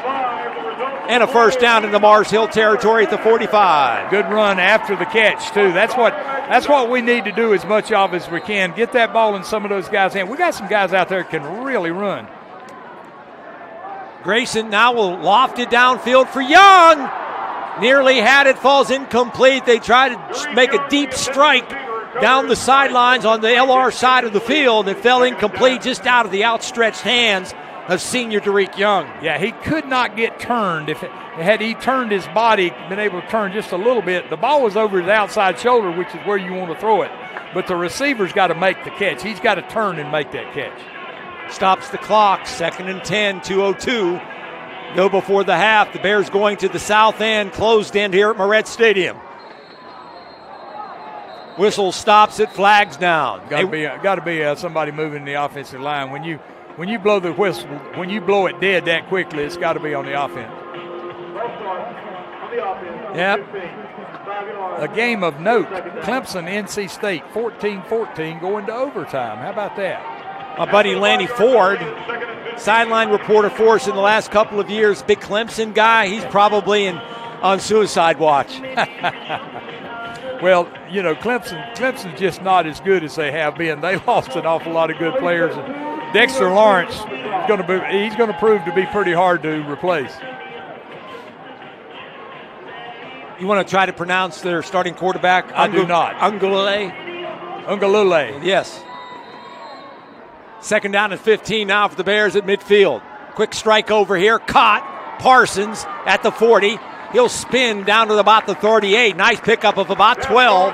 And bring up 2nd and short now for the Bears. That got it down to a manageable situation. Third down. Short. Yeah, third and short. It's still a manageable situation. Oh, yeah. So you can run here. You could run 2 downs. You know, we got all our timeouts, and there's 1:40 to go, so there's no panic. We're in scoring territory, and, you know, obviously one more first down, I'd say we're probably in Chase Alba's territory after one more first down. Just under a minute and a half to go before the half. Sun setting here at Moret Stadium. Willingham, pass over here. It's caught, but knocked backwards is Parsons. Oh, and that's bad because what happened? He stayed on his feet and he went backwards. That's going to be a completed pass for about a 4-yard loss. because he got knocked back and he didn't go down, so he's still on his feet running, so they can't mark the ball where he caught it. You think he's still running? Yep, see? Yeah, he turned. He stayed on his feet. Yeah. So it's better just to fall down when you get hit. I guess that's a tough thing to coach. Tell you, penalty. And a penalty against Mars Hill after the play. Outstanding. Unsportsmanlike against the Lions will give the Bears an automatic first down inside the 30, down to the 26 with 1:18 to go. That's an eternity, and the Bears get a big break. Yeah, with three timeouts, and also this is about where the Bears would have been had it not been for the penalty for the lineman downfield. So we came out even on those penalties. Play pass, Willingham. This is Young, takes the reception, 15-10-5, and he'll take it into the end zone. Derek Young takes it in from Willingham, and he'll dance into the land of milk and honey. You know, that was a set play, and what a great call by Coach Soto, the offensive coordinator. They were looking for the right moment to run that play, but they had 3 blockers over here, and they got the ball in the hands of the best athlete. Watch this, boom. 3 blockers over here, and he just took it right through the middle of them, and oh, what a great play call, great play design. Good effort by Ian Brinson. The right tackle got over there out in front and sealed off the man. You get a seal here and a seal there. You want to run up that seam. And that's what Derek Young did. 16-0. Timeout Bears. Keep it right here. 1:01 to go before the half. We're missing somebody. Yeah, tight end Cody Osborne. Yeah. So the Bears had to call a timeout. But they scored, Jack. It was a nail-biter here in the first half. No score, but the Bears have scored on each of their last 3 possessions to take control of this football game. 16-0 in favor of the Bears. Yeah, the Bears offensively have come a long way since the first quarter, and at rushing the football, the passing game. And, you know, like you said, this defense to me at the first of the game looked as good as any we've seen in a couple of years. But then all of a sudden, the Bears found the secret. 17-0 the Bears after the extra point by Chase Albaugh. We'll come back with more. It's Lenoir-Rhyne 17, Mars Hill 0. This is Bears football on WSVM Radio. Quality work.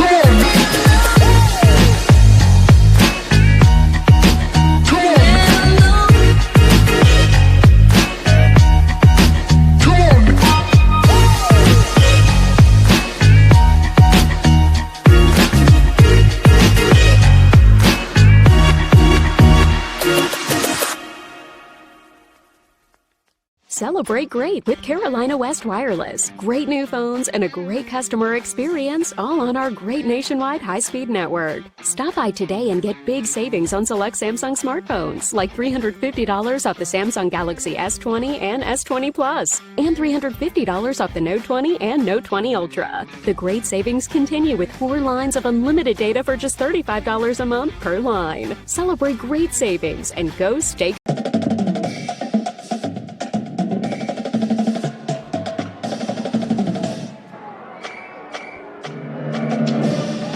Back here, Juju Phillips with Jack Huss. Bears tack on another score, 17-0. Thank you for listening here on the Bears Sports Network, WSVM Radio, and along the Bears streaming broadcast network, as well as Lenoir-Rhyne has assumed control of this football game, Jack. After a scoreless first half, at least the first quarter, the Bears have tallied scores on each of their last 3 possessions. And the defense has clamped down, and the offense has come up with some good plays, running and passing, and it's turned out to be good news for the Bears. Here's my pregame notes. Return to form. Run, play pass, defense, and pass defense. We've done all of those things in the second quarter exceptionally well. We didn't do them very well in the first quarter. And this is a Mars Hill offense that came into this game averaging 39 points a game, and the Bears have shut them out here in the first 29 minutes and 3 seconds. Yeah, the first 15 minutes didn't look like it was going to be that successful for the Bears offensively or defensively. Mars Hill had a couple of good drives, but since that point in time, the defensive front has kind of taken over, and that's what we expected. 2nd and 10 now. Erzawa throwing it over here, caught. Nice play by the Bear defense that time. Closing in on the stop, Jeff Thomas. Yeah, that was a really, really good throw. That ball was in the air a long time. I thought Thomas was making up the ground. I thought he might have a chance for a pick, but that ball got there in a hurry. That was an excellent throw from the quarterback. And you said his name is? Erzawa. Erzawa. Out of Gwinnett, Georgia. He was on the right-hand hash, and he threw it across the field. Good closing speed, but before Williams hauled it in for the reception. This time a one-handed catch and a nice hit by Preston Joseph on Ty Snelson, who hauled in the catch shy of the first down. But, boy, that was a nice open field tackle by the Bears' leading tackler so far this year, Preston Joseph. Yeah, they got a senior quarterback. They got a senior tight end. They got a senior receiver number 3, that's C.J. Thompson. They got some outstanding athletes. Plenty of time. This time Erzawa fires it out of bounds, incomplete, stops the clock down to 31 seconds. I'd still want to get that ball if I were them in the hands of number 3, C.J. Thompson. He came across the field on that little under route, and I thought they might throw it to him quickly right there because he was open as he crossed the hash mark coming into the boundary toward us. If they'd hit him right there where he could turn up the field, he may have made some yards out of that. Stops the clock, 2nd and 10. See if the Bears apply pressure. They'll bring 4. Erzawa zips it down here. And out of bounds. Let's see what the official says. He kept his 1 foot in. No, and he's overruled by the other official out of bounds. He's out. Good rule. He was out. He was definitely out. What's the S on the back for the side judge? Side judge. He's the one that overruled the head linesman? Yep. Okay. Well, my guess is that's his call. He's closer to it, and he's looking at the boundary. This guy's got a lot more going on. Nearly came up with the big play. I tell you what, Erzawa just threaded the needle between 2 Bear defenders. Nonetheless, 3rd and 10. Here come the Thundersticks again.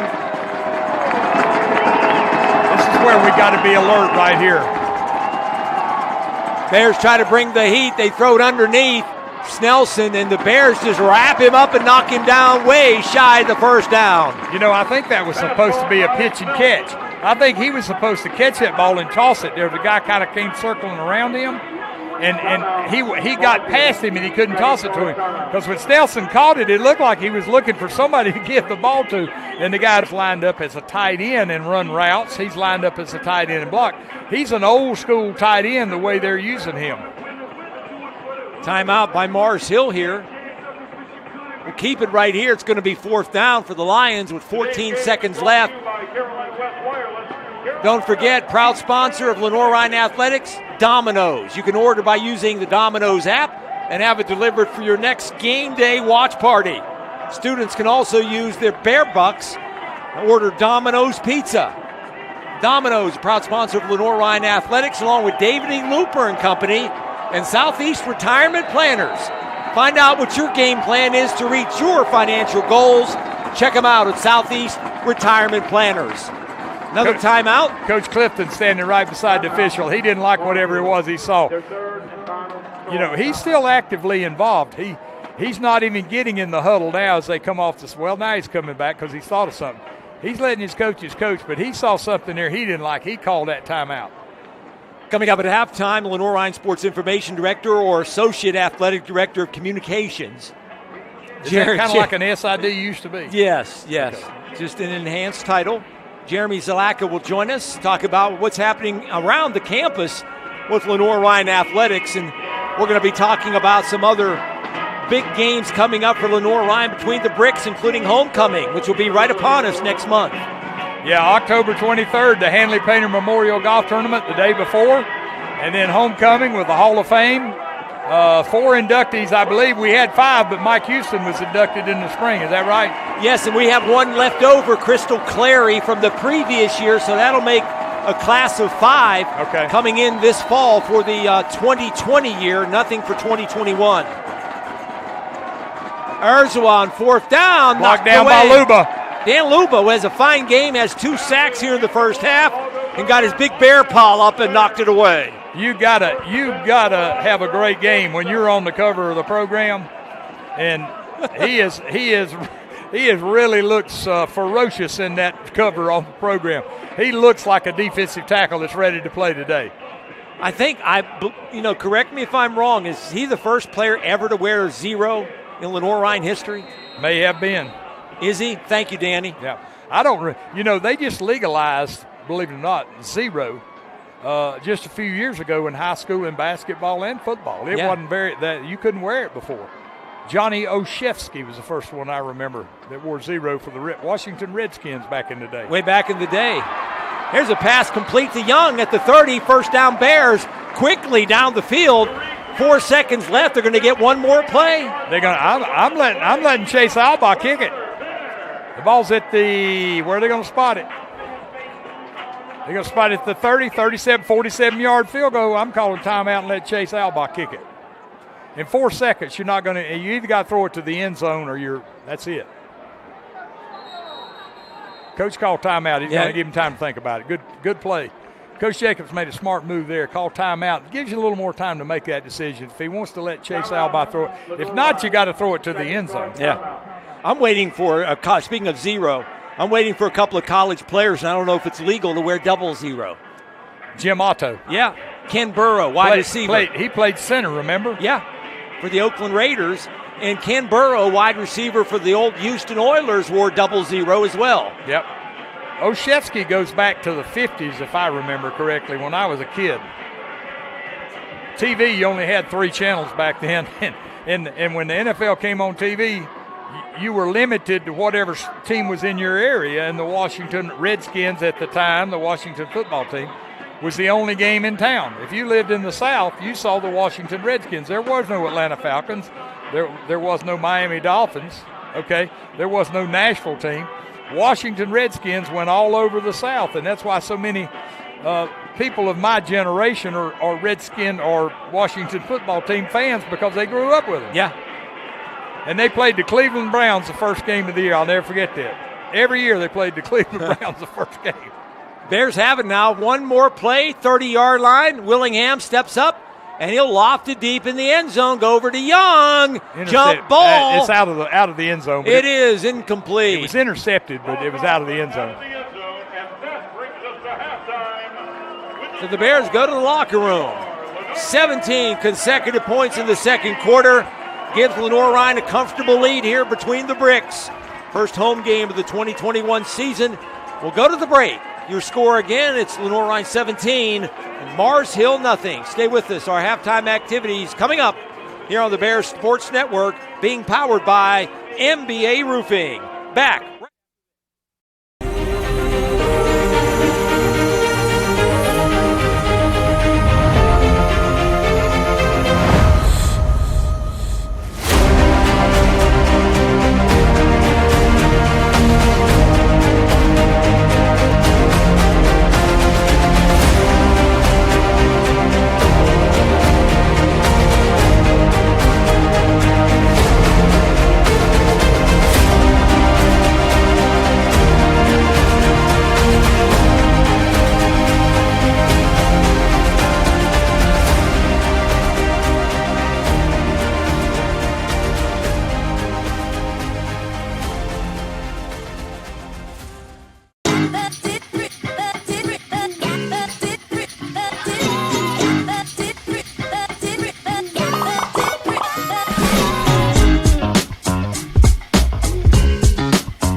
I knew that there was an opportunity to have my college paid for if I was good enough to play baseball at that level. That was going to make a big difference in my family. D2 baseball gave me an opportunity to play at a high level and to get an education that's going to be valuable for me throughout the rest of my life. I chose to take my experience of being a student athlete and pursue that within my career and to get a master's degree. If I wouldn't have had a baseball scholarship, there'd be no chance that I'm doing what I'm doing today. Emergencies don't wait. Get to the hospital. Accidents happen. Get well soon. When it hurts to move forward, tackle your pain. Don't make your health wait. See your doctor. Your health means everything.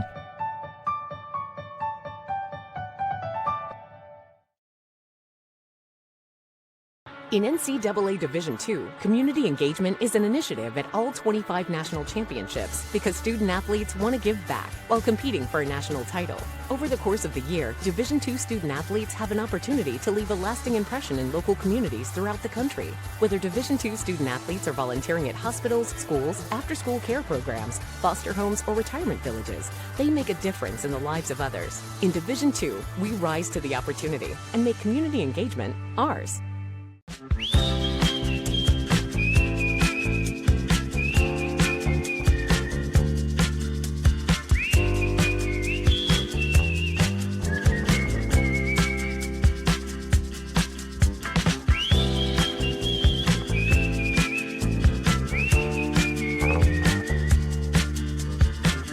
Doesn't matter who you are, Everett has you covered. Proud sponsor of the LR Bears. If you play hard, if you use your feet to chase fitness goals, if you stand all day at work, introducing True Energy Infrared Technology Socks. These may be the best socks you ever wear. Our yarn is infused with infrared nanoparticles. Your body's natural heat ignites these tiny particles, producing infrared energy that improves circulation and stimulates cellular recovery. It's not magic, it's rocket science. The perfect sock for your active life, for fitness, performance, recovery. Proven innovation to ignite your true energy. Being a champion takes more than talent, more than the perfect pass, more than using your head.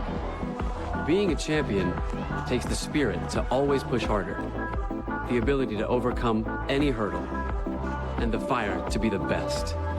Welcome to Division II, where the pursuit is yours to create. And the question isn't, can you do it? It's, will you?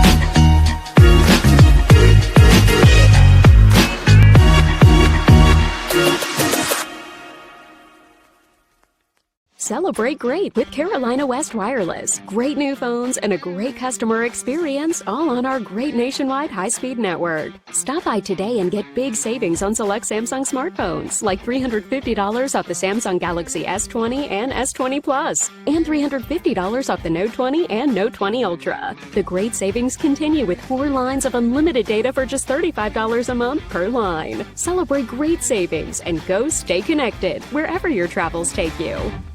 Paramount Kia in Hickory. We want to see you driving a new Kia or, hey, a quality pre-owned Kia. We've got a huge selection of new and pre-owned Kias. You got to get to Paramount Kia in Hickory, Highway 70, ParamountKia.com. Being a champion takes more than skill, more than endless drills, more than using your head. Being a champion takes the heart to give it your all, the agility to thrive from any angle, and the relentless drive to be the best. Welcome to Division II, where the pursuit is yours to create, and the question isn't, can you do it? It's, will you?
Stadium, Bears on top. 17-0 over Mars Hill. Pleased to be joined here at halftime by the Director of Athletic Communications, Jeremy Zalaka. Jeremy, you've been a busy guy, even in the spring, going all the way back. I think there were sports about every day and every night on campus here at Lenoir-Rhyne. Tell us, what's it been like in the spring and now gearing back up for another year, and like you crammed everything into like 6 months? Yeah, it was a wild little stretch there, but it's good to be back to business as usual here. We got some fans, we got the band about to perform, the Spirit team out there. It makes this so much more exciting. A brand of football with the whole thing that goes on with the game day atmosphere and the environment here. So it's been a blast. It was a crazy spring, but we do it because we love what we do. So, hey, we've talked and you've heard, and everybody follows along on social media about Lenoir-Rhyne athletics. The football team, highly ranked coming into the season, kind of stubbed their toe last week. But a couple of other athletic teams are off to find starts, including the volleyball team, where they had to make a change of coaches, and they're off to a great start for the Bears this year. Yeah, they dropped their first 2 of the year. The first game was to a nationally ranked opponent, and they've won 6 straight. They've rattled off 6 in a row. They beat Wingate for the first time since 2017, a 5-set thriller. We got the renovated Shuford Gymnasium, so they've christened that with 3 wins at home to start the season, and it's been a lot of fun.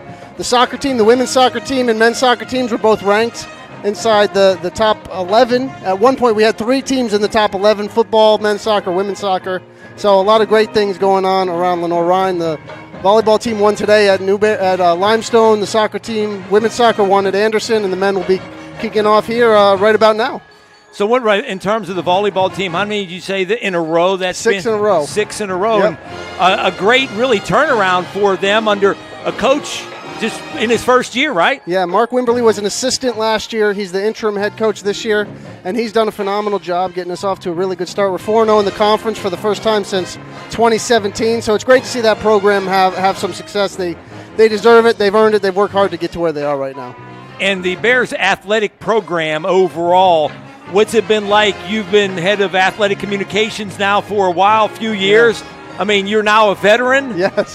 What's it been like following Lenoir-Rhyne athletics, and how busy have you been? Yeah. I mean, it's got to be kind of really a joy to be doing this. It's awesome. I love what I do. I'm passionate about it, but they keep me busy. There's so much going on with guys drafted, the NFL, professional sports, teams ranked, hosting NCAA tournament, playoff games. The cross run to the national championship was a experience I'll never forget. Got to experience it with my son and daughter and wife. We all went to the game together, so it's been a blessing. I've been honored to be here, and looking forward to all the things we have in store with the facility upgrades and some really fun projects that we have coming up that is going to make this place even better than it is, which is difficult to do sometimes. Maybe the best of all, you're a Steelers fan that I found out, right? That's right. We got that going on. So I got to ask you. I'm going to turn the table. Okay. I'm going to interview you. This is the first game of the year at home. How could you not have found a better halftime guest than me? You had to scrape the bottom of the barrel a little bit to get this first guest, huh? No. It was the first thing. Everybody else was busy. Is that what you're saying? They were quite busy, right? As soon as I walked in here tonight, I said, hey. I got nobody else. No. I said, I need a halftime guest, and you are my first choice. But always a pleasure to talk sports and talk Lenoir-Rhyne athletics from the spring. Even fall baseball's underway, right? They kicked that off last night. Baseball, softball, a lot of fall spring sports are doing their fall season. Our tennis team is on the road. They're competing. Our golf team's competing. So a lot of things going on right now, gearing up for their spring season, their championship season. I know a lot of fans that are listening in on the radio side may or may not know about Lenoir-Rhyne's fishing team. Yep, brand new bass fishing team, club sport. They joined weightlifting and men's triathlon as club teams. We have a women's triathlon NCAA team that's in there, technically their second season, but their first real season as a fall sport. Like everything else, they got pushed to the spring in their first year of competition. So they got off to a good start. Our cross-country team has done great to start their season. Our women's team won the regional, which is kind of like a preview for the regional tournament. So they've done a great job coming out under Coach Kevin Patterson.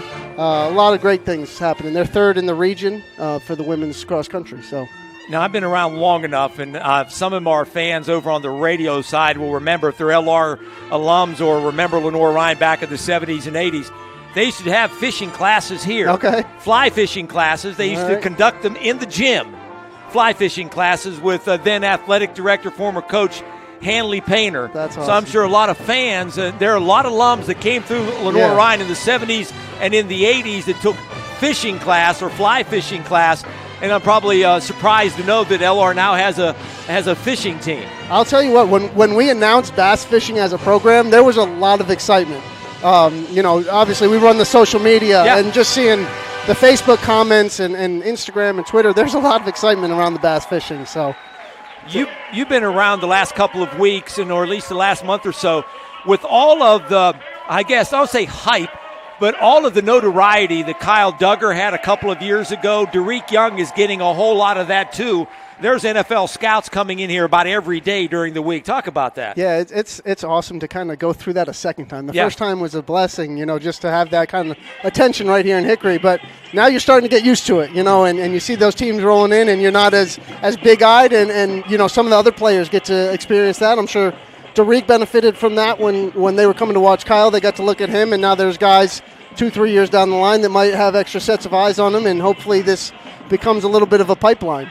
And if any scouts are here tonight, they saw Derek with that nice big play right before the half. Yeah, not too bad. Steelers guys, I would love Steelers drafting Derek late. They like receivers out of small schools. So they just sure do. He'd look good in the black and gold. I think he would. I don't know if he'll wear number 1 or not in the NFL, but who knows? Anything's possible. 17-0, the Bears are on top here at halftime. Jeremy, it has been a pleasure. Come join us again. All right, appreciate you, Juju. All right, buddy. Thank you very much. Jeremy Zalaka, who is the Director of Athletic Communications here at Lenoir-Rhyne. Bears on top, 17-0. We'll take a break, step aside with more. Stay with us. This is the Bears Sports Network, powered by MBA Roofing. Our joints are always in motion. Everyday life can burden with unending pain.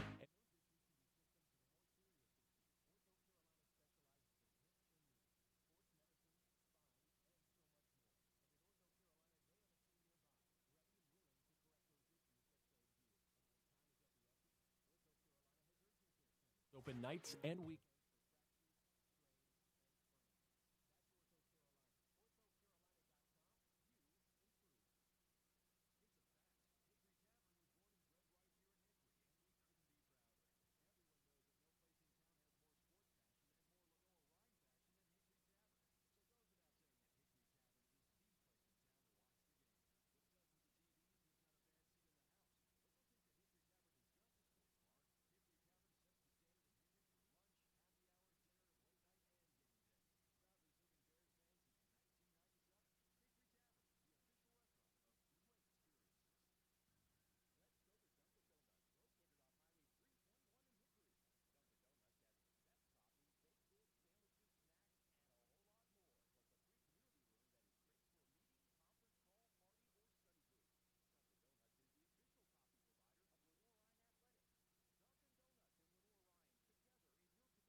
I know you already know it, too. NC State upsets Clemson 27-21. How about that? In overtime. It's just, we were talking when the teams left the field, Juju. The renovation of the stadium, most people have heard about it. There's going to be a around a $15 million investment in almost completely rebuilding this stadium with a lot of additions, a lot of upgrades, and a lot of the money is in hand. They plan to start immediately after the season ends, whenever that may be, and have it ready for next fall, which will be a miracle if they do it, but it can be done. I think the Looper group from Hickory that has done several buildings, I think they did the McGahee building. They're gonna be the major contractor, and they were able to pull the McGahee building off in about 8 months. So they'll have a little longer than that. But, you know, when the teams leave the field, it'll be dramatically different than something we've ever seen, because there'll be a ramp over here to the end. You can actually see where the ramp's going to be at the end of the home side, where the players can just walk up that ramp, and they'll be right there at the corner. They won't have to go up and down the steps. The visiting team will be the exit toward the scoreboard and go around, and their dressing room will be in a new facility behind the visitor stands, which will also serve, if I understand correctly, there'll be a lacrosse dressing room there as well. And new restrooms, new concession stands, new bleachers, new press box. This press box will be torn down. We hate to see it go, but, you know, we'll do the best to get along without it, okay? And rebuilt with elevator and that kind of thing. There'll be another deck with the coaches and the filmers on the third deck up a little higher, give them a little better view. So it's going to be a massive renovation to this stadium, and it will be fantastic. This stadium will be, even though it'll still be between the bricks will still be here. It will be renovated for the first time since 1964, actually, I guess, except for the building of the press box. 64 was the last thing that time the configuration was actually changed. And you're right, and there are long-range plans. I don't know if that's going to be part of, if it's a different phase, that they want to put suites up here and the closed in by Schuford Gymnasium that'll overlook basketball and football. Yeah, that will come as part. I think that's kind of part of the renovation for the Schuford Gym. They've already redone the floor in Schuford Gym, which is fantastic, because that floor was hard. I mean, it was just pieces of wood put down on top of concrete, okay? And it's been raised, and it'll be much stringier. The players will be able to jump better. It'll be easier on their legs. There will be suites in the new press box. There'll be, I think there's 8, 2 on each end on 2 levels. And those suites, if last I heard, several of them were already sold, where you can buy that suite for your group or your company or whatever the case may be. Like you see, you know, it won't be quite as big as some of the luxury suites maybe at Tiger Stadium in Clemson, which might be empty next week. Who knows? But, you know, we'll just have to wait and see how it all pans out. But this is going to be a fantastic thing. And it's only part of the renovation. What has already taken place at the baseball field. Yeah. You know, the new scoreboard a couple years ago, the new turf field now. And they've got plans to get the grandstands behind there, the Schuford Gym renovation. There's just a lot of things going to happen. And then, of course, you mentioned homecoming. October 23rd with the Hanley Painter and the online auction taking place on Friday night. On Friday night, and most of it will be done already because it's going to be online. Last year was very successful, having the auction online, so people all over the world can bid on the items. So it'll be great, and the Hanley Painter Tournament is always a great affair. One of the biggest fundraisers, probably the biggest fundraiser that takes place for the Bears Club all year. And that late October is usually, it's never, well, I say never, it's hardly ever that late in October. Usually homecoming falls in the first or second week of October. So you're talking about if maybe fans that, Lenoir-Rhyne alums that are living far away, that are hopefully listening and watching on the network tonight that can't be here for homecoming, they can be involved in that online auction. Oh, yeah. Everybody, you know, it will be out there on the website when they release it. The Bears Club will have it. And if you go to lrbears.com, I tell all my friends, you know, they asking me questions. I said, go to lrbears.com. If you do that, you can keep up with what's going on, you know, along LR Athletics and the Bears Club. lrbears.com. They keep it up great. And if you check out Twitter, the Lenoir-Rhyne Athletics at Bears Sports, their Twitter account, very active. They'll have highlights of all their matches and all the games. Danny and the entire group of the athletic communication staff, marketing staff do a fantastic job in pumping and promoting Lenoir-Rhyne Athletics. Jack, there's one thing we haven't promoted a whole lot, and I don't know if we can or not, but I do understand the first ever authorized book, coffee table book on the history of Lenoir-Rhyne football went to press this week. It did. David Stevens, a friend of mine from our college days, came up with this idea several years ago. He came to the administration, got their blessing and backing, and he researched for a couple of years, actually, before he ever let anybody kind of know that he'd taken a head start on this thing, and David has done a masterful job. I just can't wait to see the finished product. It is going to be fantastic, but it will outline 100 years of Lenoir-Rhyne football through 2019. Of course, there were some years that were missing during the war when we didn't have it, and then there was a gap that we've never really figured out why. There was a gap, I can't remember exact years, but in the late teens to the early 20s or something when they didn't have football here for some reason or another. I think it was after World War I. Yeah. And there was a pandemic going on, too, there. Well, that could have been the reason, but there was no football then. But it's going to be a fantastic book, and I can't wait for it to be out there. And everybody will have a chance to purchase a copy of it sooner or later. We're about ready for the second half. Bears on top 17-0. LR will kick off. Michael Owen set to kick it off. He'll kick it to the open end of the stadium, and there's a high kickoff. Owen gets his foot into it. And a fair catch called for, so the Lions will get it starting at the 25. Again, Mars Hill trails 17-0. Offensively, came into this game 2-1. This is the 50th meeting between these two schools. Each school has won 24 games, and there's been one tie in the series. All right, in the first half, Mars Hill, as you mentioned, Jack, 9 first downs and a total of 127 yards. Give a big thumbs up to the Bear defense. Kudos to the LR defense, pitching the shutout in the first 30 minutes of play with 3 sacks, and they'll line up on defense now. We haven't mentioned the starters, but Luba, Hayes, Houston, and Zeke Nance up front for the Bears. Play action across the middle, incomplete. Intended down there, nice quick pass to Marquise Williams, but the Bears had good coverage again. I believe was that number 8 for the Bears on coverage, yeah. Jeff Thomas. Yeah, he looked like he was on top of it. I think he's probably earned that corner position tonight. He has played extremely well, since he came in. He's playing to the wide side of the field, into the boundary, or if the ball's in the center of the field, then he's to the offense's right. Jamal was a defensive back for Notre Dame College, where Bears defensive coordinator Jamal Brown was the DC at Notre Dame, so he's comfortable with him. Here's another quick pass on the opposite side on the slant. And this pass is hauled in for the first down at the 42. First down for the Lions, making a nice shoestring catch. Down to the ground goes Jahari Mitchell, and the Lions pick up another first down at the 42. They've got some excellent receivers out there, and I think they decided that what they did early in the game, they're coming back to it. This is exactly the way they started the game very successfully, throwing against our corners. First series of the second half. Again, great crowd on hand tonight under the lights here between the bricks. Bears stuffed the running game of Mars Hill.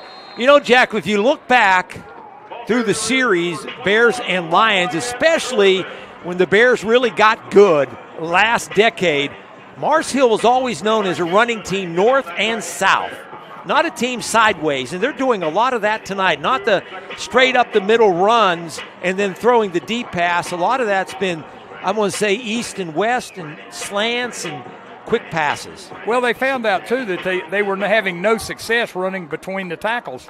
The Bears had a little success, but we've had most of our success running a little outside the tackle area and letting Dwayne McGee find his spots.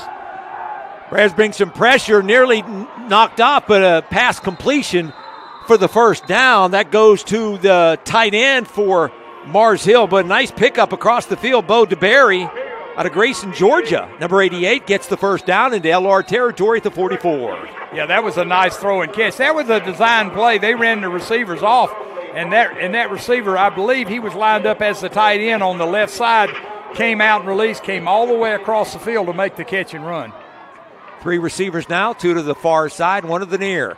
Ball's at the right hash. Handoff straight up the middle, finding a hole down to the 30, down to the 25-yard line. and spun down, but not before a big pickup by Lafayette Gervin.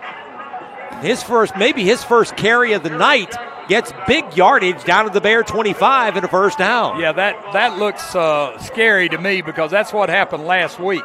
We saw a lot of that where they would just pop that quick run up the middle. There's another run up the middle. This is Gervin again.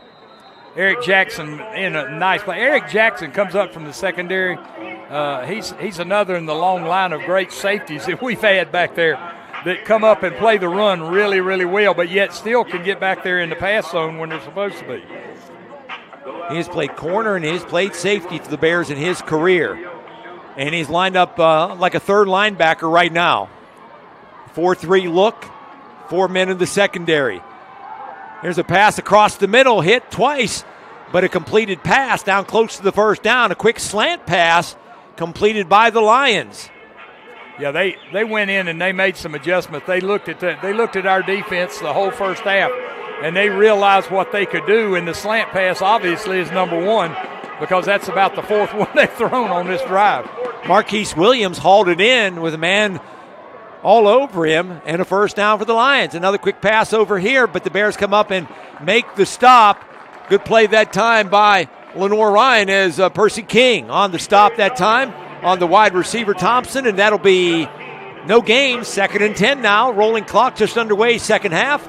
Bears on top 17-0, 11:47 to go here in the third. That quick wide receiver screen, it really helps when those other wide receivers block, and they didn't on that one. Percy King went right around them. Trips left. Quarterback looks right and fires it to Snelson. He cuts back to the middle of the field, down to close to the first down to about the 6. Called that a gain of 9.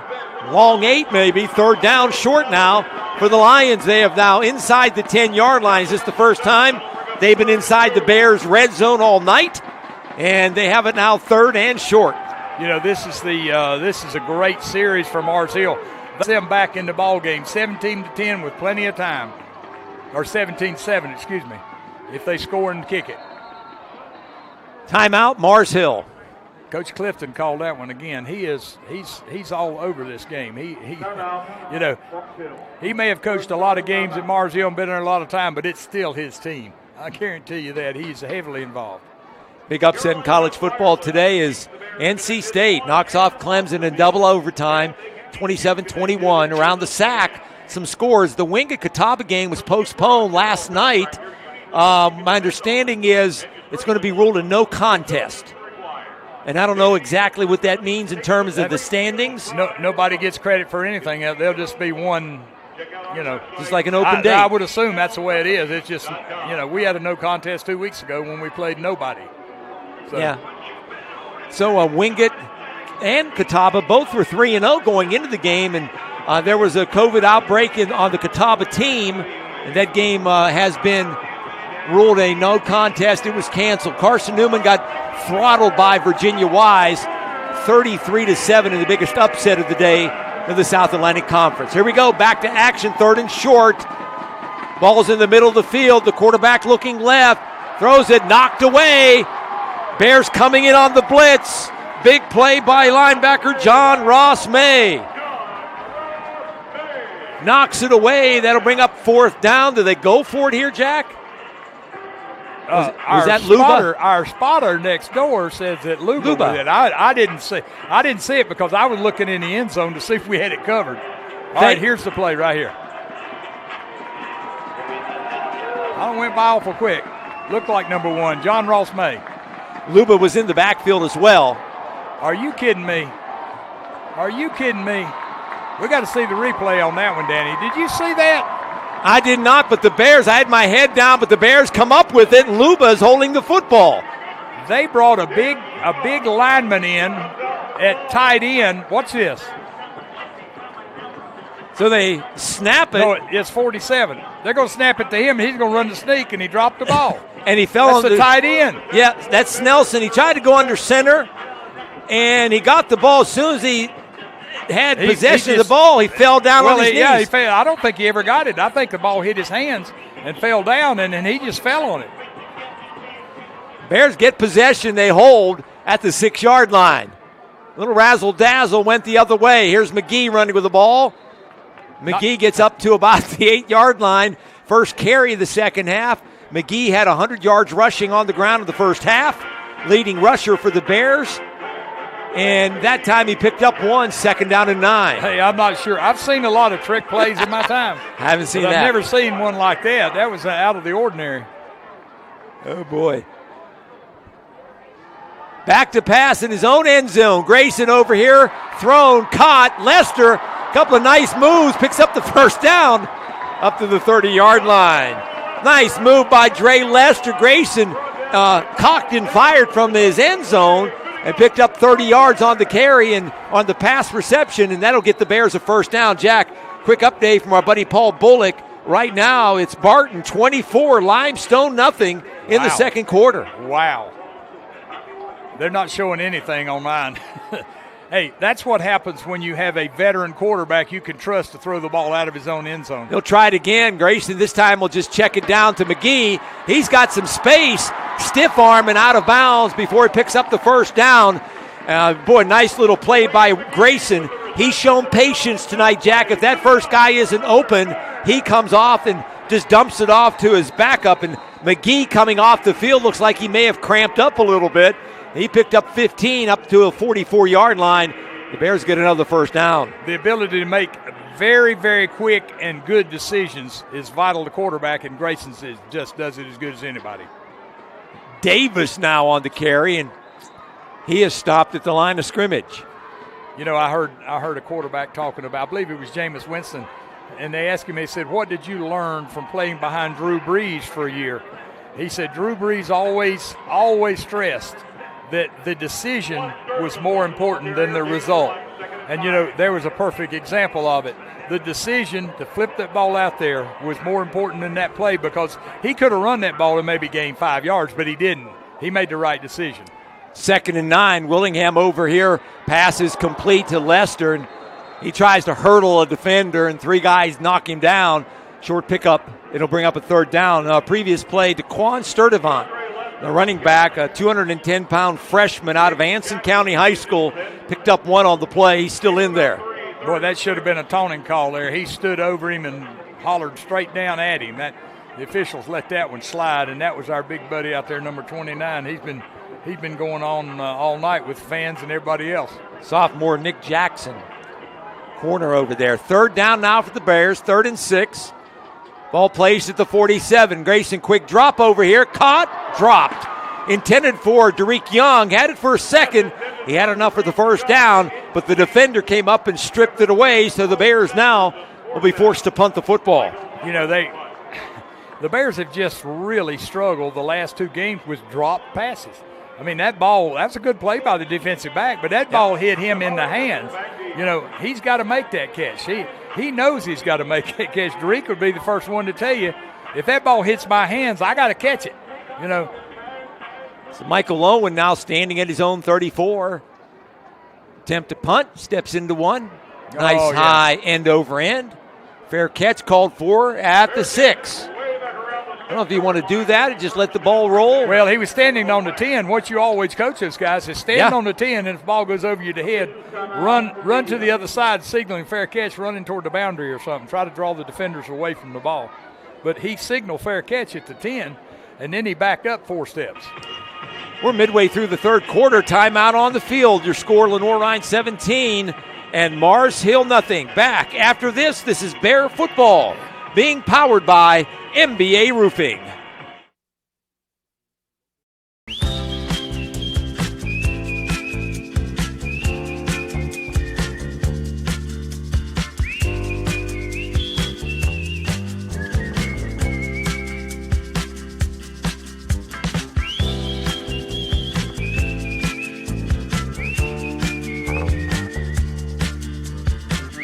Doesn't matter who you are, Everett has you covered.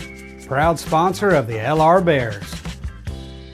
If you play hard, If you use your feet to chase fitness goals. If you stand all day at work. Introducing True Energy Infrared Technology Socks. These may be the best socks you ever wear. Our yarn is infused with infrared nanoparticles. Your body's natural heat ignites these tiny particles, producing infrared energy that improves circulation and stimulates cellular recovery. It's not magic, it's rocket science. The perfect sock for your active life, for fitness, performance, recovery. Proven innovation to ignite your true energy.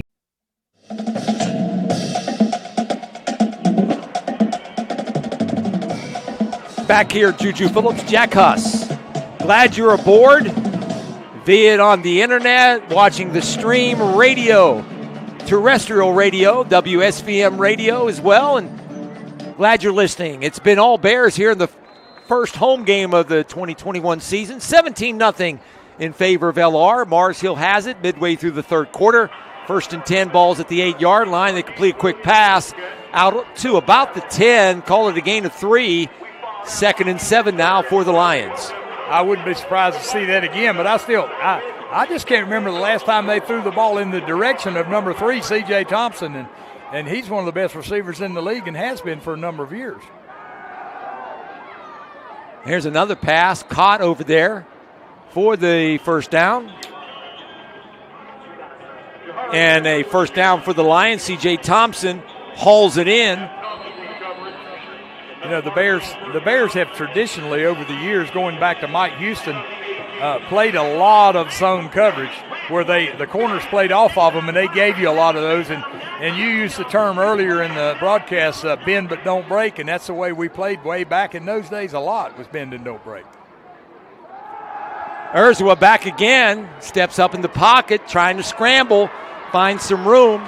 25, 30, and run out of bounds. Oh, no, that's 15 yards. Yeah, it is. Pushed out of bounds. And that's the far Eric side. Jackson, and boy, you talking about, that is not a smart play for a senior. That is absolutely not a smart play. I can't believe Eric did that. Because he pushed him. He didn't even hit him.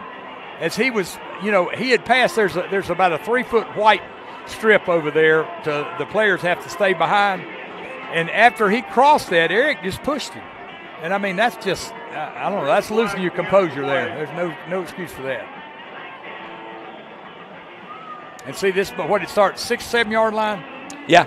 Couple of completed passes, a quick couple down and outs, and they're out of the hole, and then you add 15 yards. Carolina West Wireless sponsoring tonight's game, home opener. Proud to be the official wireless provider of the LR Bears. We were talking about it, Juju, during the break, but, last week, in the first half, we had some untimely penalties last week, and in the first half tonight, we had 6 penalties for 75 yards. You got to do better than that. Here's, again, Wildcat. They direct snap it to one of the wide receivers, and he tries to run right, Jahari Mitchell, and he'll get short yardage up close to midfield at the 48. That's a gain of 1. 2nd and 9 now. Some people would wonder, why would you do that? Well, it gives you an extra blocker. You take your quarterback and you stick him out there as a wide receiver. Well, they're still going to. Up as well, leading tackler for the Bears, the senior out of Brunswick, Georgia. 3rd down, Bears bring pressure. Quarterback Urzua, he just throws it up in the air and out of bounds to get away from the pressure, and that'll be forcing a punt. But the Bears brought heat that time, and they've had pressure all night long, and this time they forced the Mars Hill quarterback to throw it away, and the defense holds again. He is hurt, too. He kind of limped off the field there. We'll see what happens. But he did a great job of getting rid of that ball. It didn't do it. It didn't really save a lot. It saved maybe a 2-3 yards of distance, but, it hurt our sack stats. It did. It did. LR had 3 first half sacks. Dan Luba had a couple of them, I believe. Here's a rugby-style punt, line drive, nice roll, and it's going to go inside the 15. That's the one you want right there. He kicked that ball low. The one thing about that kick, too, is it could hit somebody. That's one thing you don't understand. That ball could easily bounce in and hit one of our guys running back there to block. And so the Bear offense back out on the field here. And they're going to get the ball back. 5 minutes to go in the third quarter, and the Bears, this is one of those situations, Juju, where, it's kind of like the first quarter. we weren't very sharp in the first quarter. Then we got better in the second quarter. Well, now's the time to get better. That was number 23 on the carrier there, Jadis Davis. Yeah, Davis. The Bears have had 3 different running backs, but McGee is not returned since he came out of that last series. Looked like he was cramping up.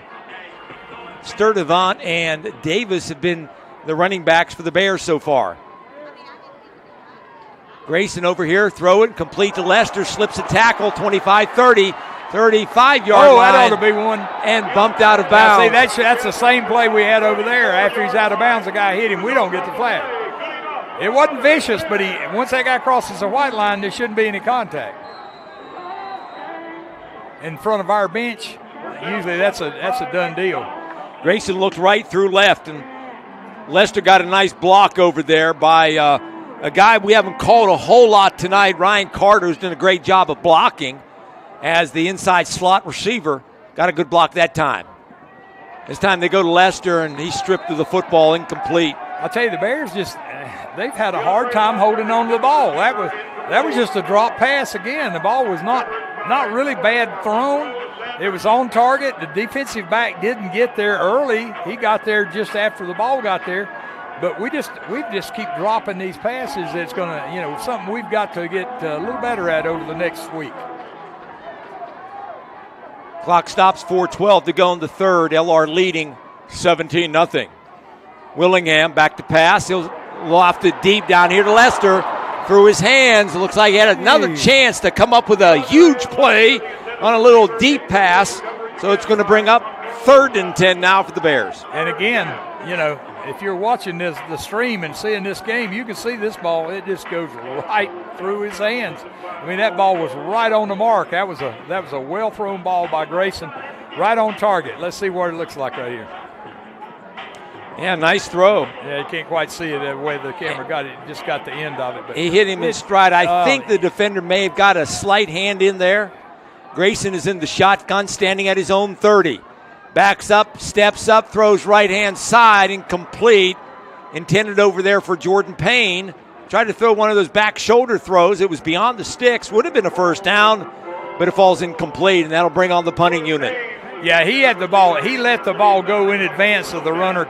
And when the runner or the receiver stopped, make his cut, he sort of slipped a little bit, and that made the ball look like it was wide. But he has not slipped. The ball would have been right on target, maybe at a completion. We can't take anything for granted on the completions right now.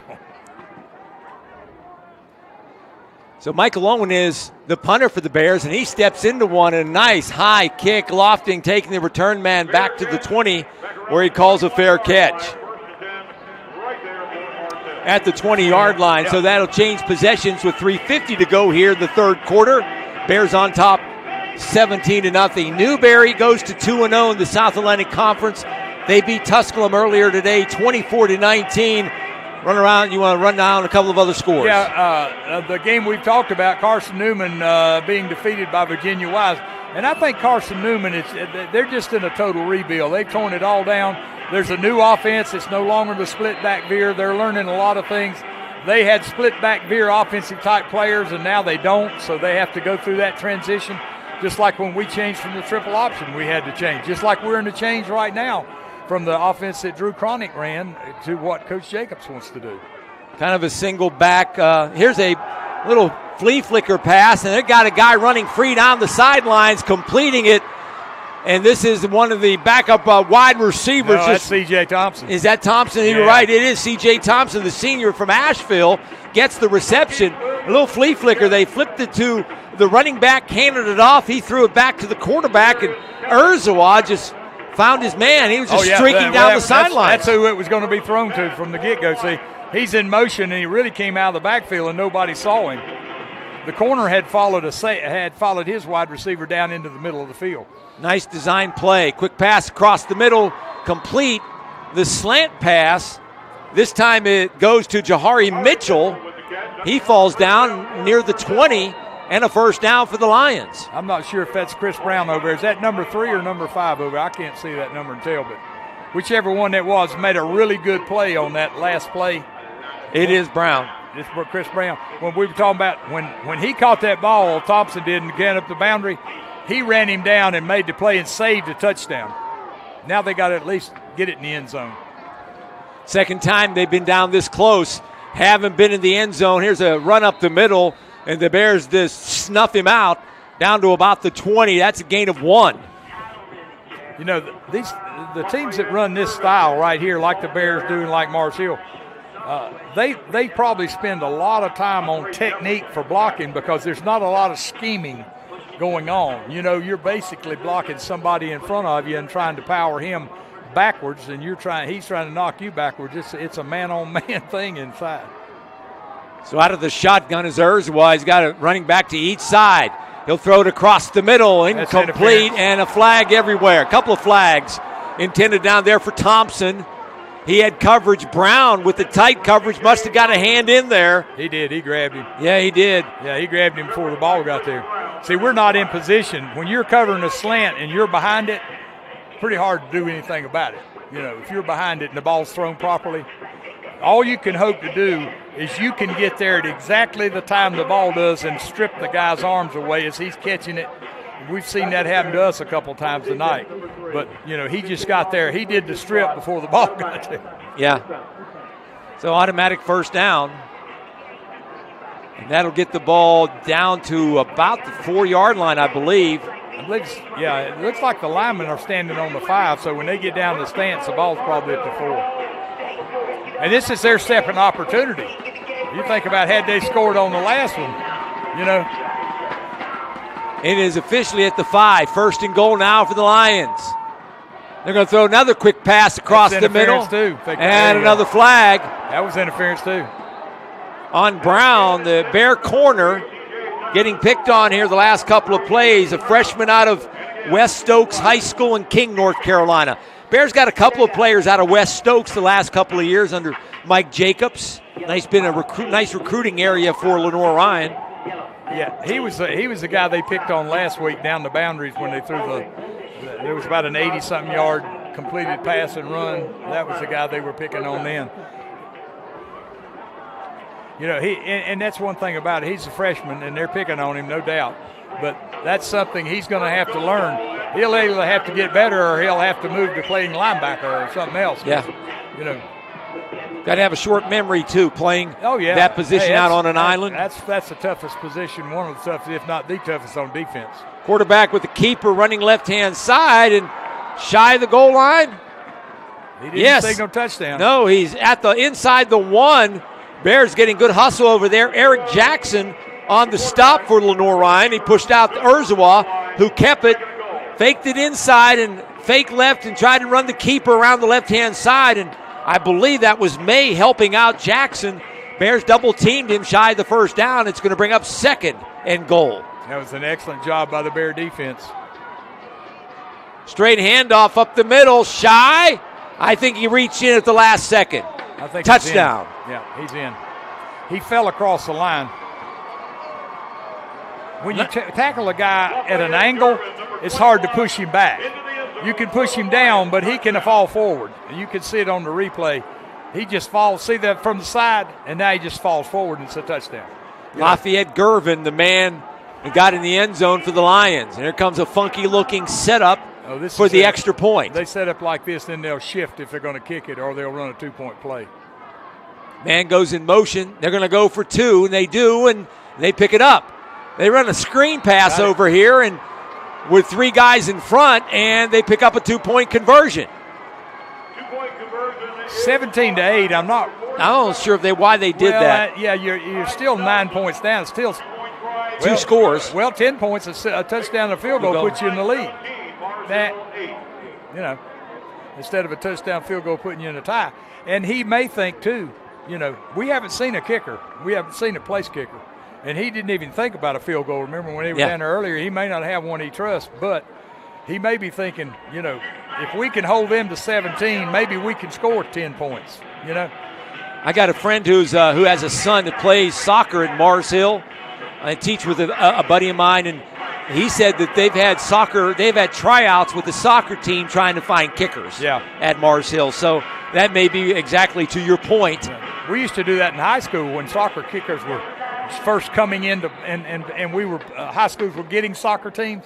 We used to, one of my best kickers, his dad was our soccer coach, and he came out and he taught him how to kick extra points and field goals, and he turned out to be a real good one for us. And speaking of alumni, a real good friend of mine, Sam Hooper, he's the athletic director down at RS Central, where I finished my career coaching and teaching and doing what. That's your alma mater, right? Yes, it is. And I saw him last night, and he said, "When Mars Hill and Lenoir-Rhyne play?" I said, "Tomorrow night." And I said, "You better be listening in, because I'm going to shout out to you." Sam's he's a great young man, and I had a great time being around him as a student, and he's done a wonderful job there at RS Central. We're getting some scouting reports on the Bears right now through some text, and here's a short kickoff, and this is Ryan Carter. Nice return, gets the Bears in fantastic field position up over the 40-45-yard line. Update on the scores: Barton now leading Limestone at halftime, 31-0. That's just remarkable, because that game is at Limestone. It's in Gaffney. At Limestone. Wow, Barton has we saw them last year, and we beat them. In the spring, I guess we saw signs of them being pretty good. I thought they had a pretty good-looking football team. Had a nice quarterback. Yes, they did. And they've already won once. Who'd have thought that in the end of September, Lenoir-Rhyne and Barton would have the same amount of wins? There's a fumble on the play. We got it back. Somebody got hit and spun around pretty hard for the Bears. The Bear running back. That was Sturdivant? Was that Sturdivant? I think it was Sturdivant. He got hit pretty hard. He's coming off the field. What's his number? 8? Number 8. We got two number 8s. They get one on offense. I don't know. It's hard to see them sometimes. One on offense and one on defense. Yeah, Thomas is the one that played that corner. Yeah. Bears maintain possession. Running around the left-hand side is Davis. He shows some quickness, and the Bears, is that enough for a first down? Should be. That's a first down for the Bears, who come right back after Mars Hill gets on the board. That's a sign of a good football team, Jack. You see the opposition score, and you come right back and you say, take that, we're going to score again. Yeah, my point was going to be to start this drive. This is one the Bears got to answer. And they do. Touchdown. Derek Young on the skinny post across the middle. Play action pass. Willingham to Young, his second time tonight. The two have hooked up, and the Bears back on the board again. Answer quickly. Look at that throw by Grayson. Just a nice lofted in between the hash marks, between the L, between Lenoir-Rhyne and the hash mark there. And Bears get on the board in a hurry. It's now 23-8. Extra point pending. Great throw, great catch. And as you said, the most important point is the Bears answered immediately. Mars Hill had 2 drives down there and got 1 touchdown and a 2-point play. And the Bears come back in about 4 plays and answer that. That's great. That's big for the Bears right there. Make it a 2-score game again. It's Lenoir-Rhyne 24 and Mars Hill 8. Back with more. This is Bear Football, being powered by MBA Roofing on WSVM.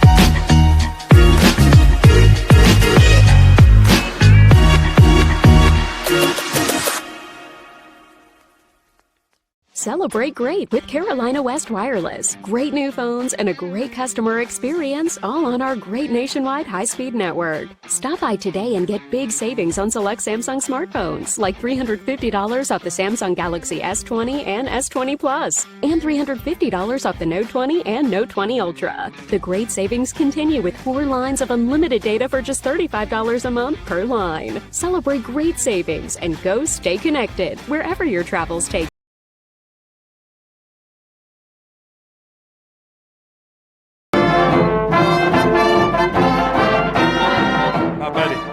Back here, Juju Phillips along with Jack Huss, my Hall of Fame partner, and another Hall of Famer just piped in.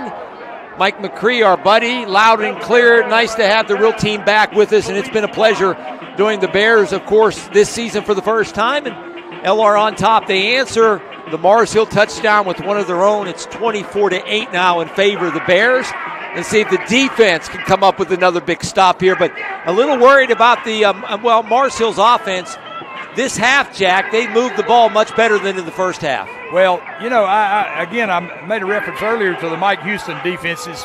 When he was coordinator and after his head coach, it was bend, don't break. We've given up some yardage, but we haven't given up but 8 points. That's all. That was always the secret then, and it's the secret now. There's another trick play, and they give it back to the quarterback, who handed it off to the running back, and they pitch it back to Urzua, and he gets it over the 30 to the 35, close to a Mars Hill first down. That quick update on that Barton score, leading 31-0 over Limestone at the half. Barton running back Jordan Terrell has 19 carries for 188 yards on his way to the South Atlantic Conference Player of the Week. Yeah, Player of the Week for sure. I was searching the sideline earlier for number 3, Dwayne McGee, and I saw him down there drinking water, but he had his uniform on, his helmet in hand. So, I guess you said he was cramping up earlier. There's a pass down the field. Wow. As they go vertical and incomplete. Bears had coverage that time. A pass was thrown a little behind the receiver, but Zedarius Kelly had good coverage. Incomplete pass. It's going to bring up 3rd and short. Fourth quarter. That was one of the few balls he's thrown that hadn't been called. That ball could have been called. It would have been a tough catch, but he got around where he could catch it. Take a timeout. When we come back, the start of the fourth quarter. Your score, Lenoir-Rhyne 24 and Mars Hill 8. Listening to Bear Football, powered by MBA Roofing on Paramount Kia in Hickory. We want to see you driving a new Kia or, hey, a quality pre-owned Kia. We've got a huge selection of new and pre-owned Kias. You got to get to Paramount Kia in Hickory, Highway 70, ParamountKia.com.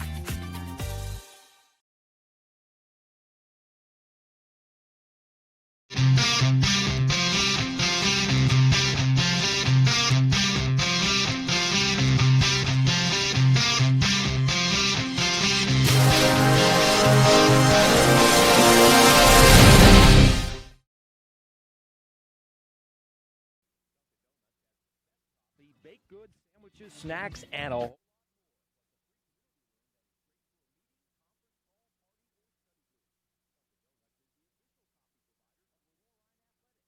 Dunkin' Donuts and Lenoir-Rhyne together in your community.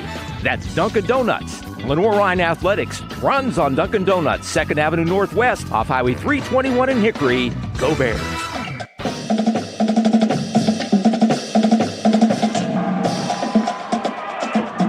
Third down and short as we're back here to start the fourth quarter. LR dance team still out on the field.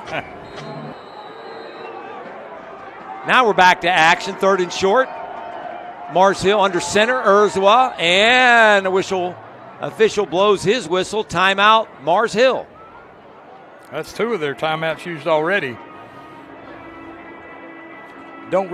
I guess coaches, somebody's seeing some things. They're not either aligned properly, but, coming out of the end of a quarter, there shouldn't be any confusion on the first play and the people that are in the game.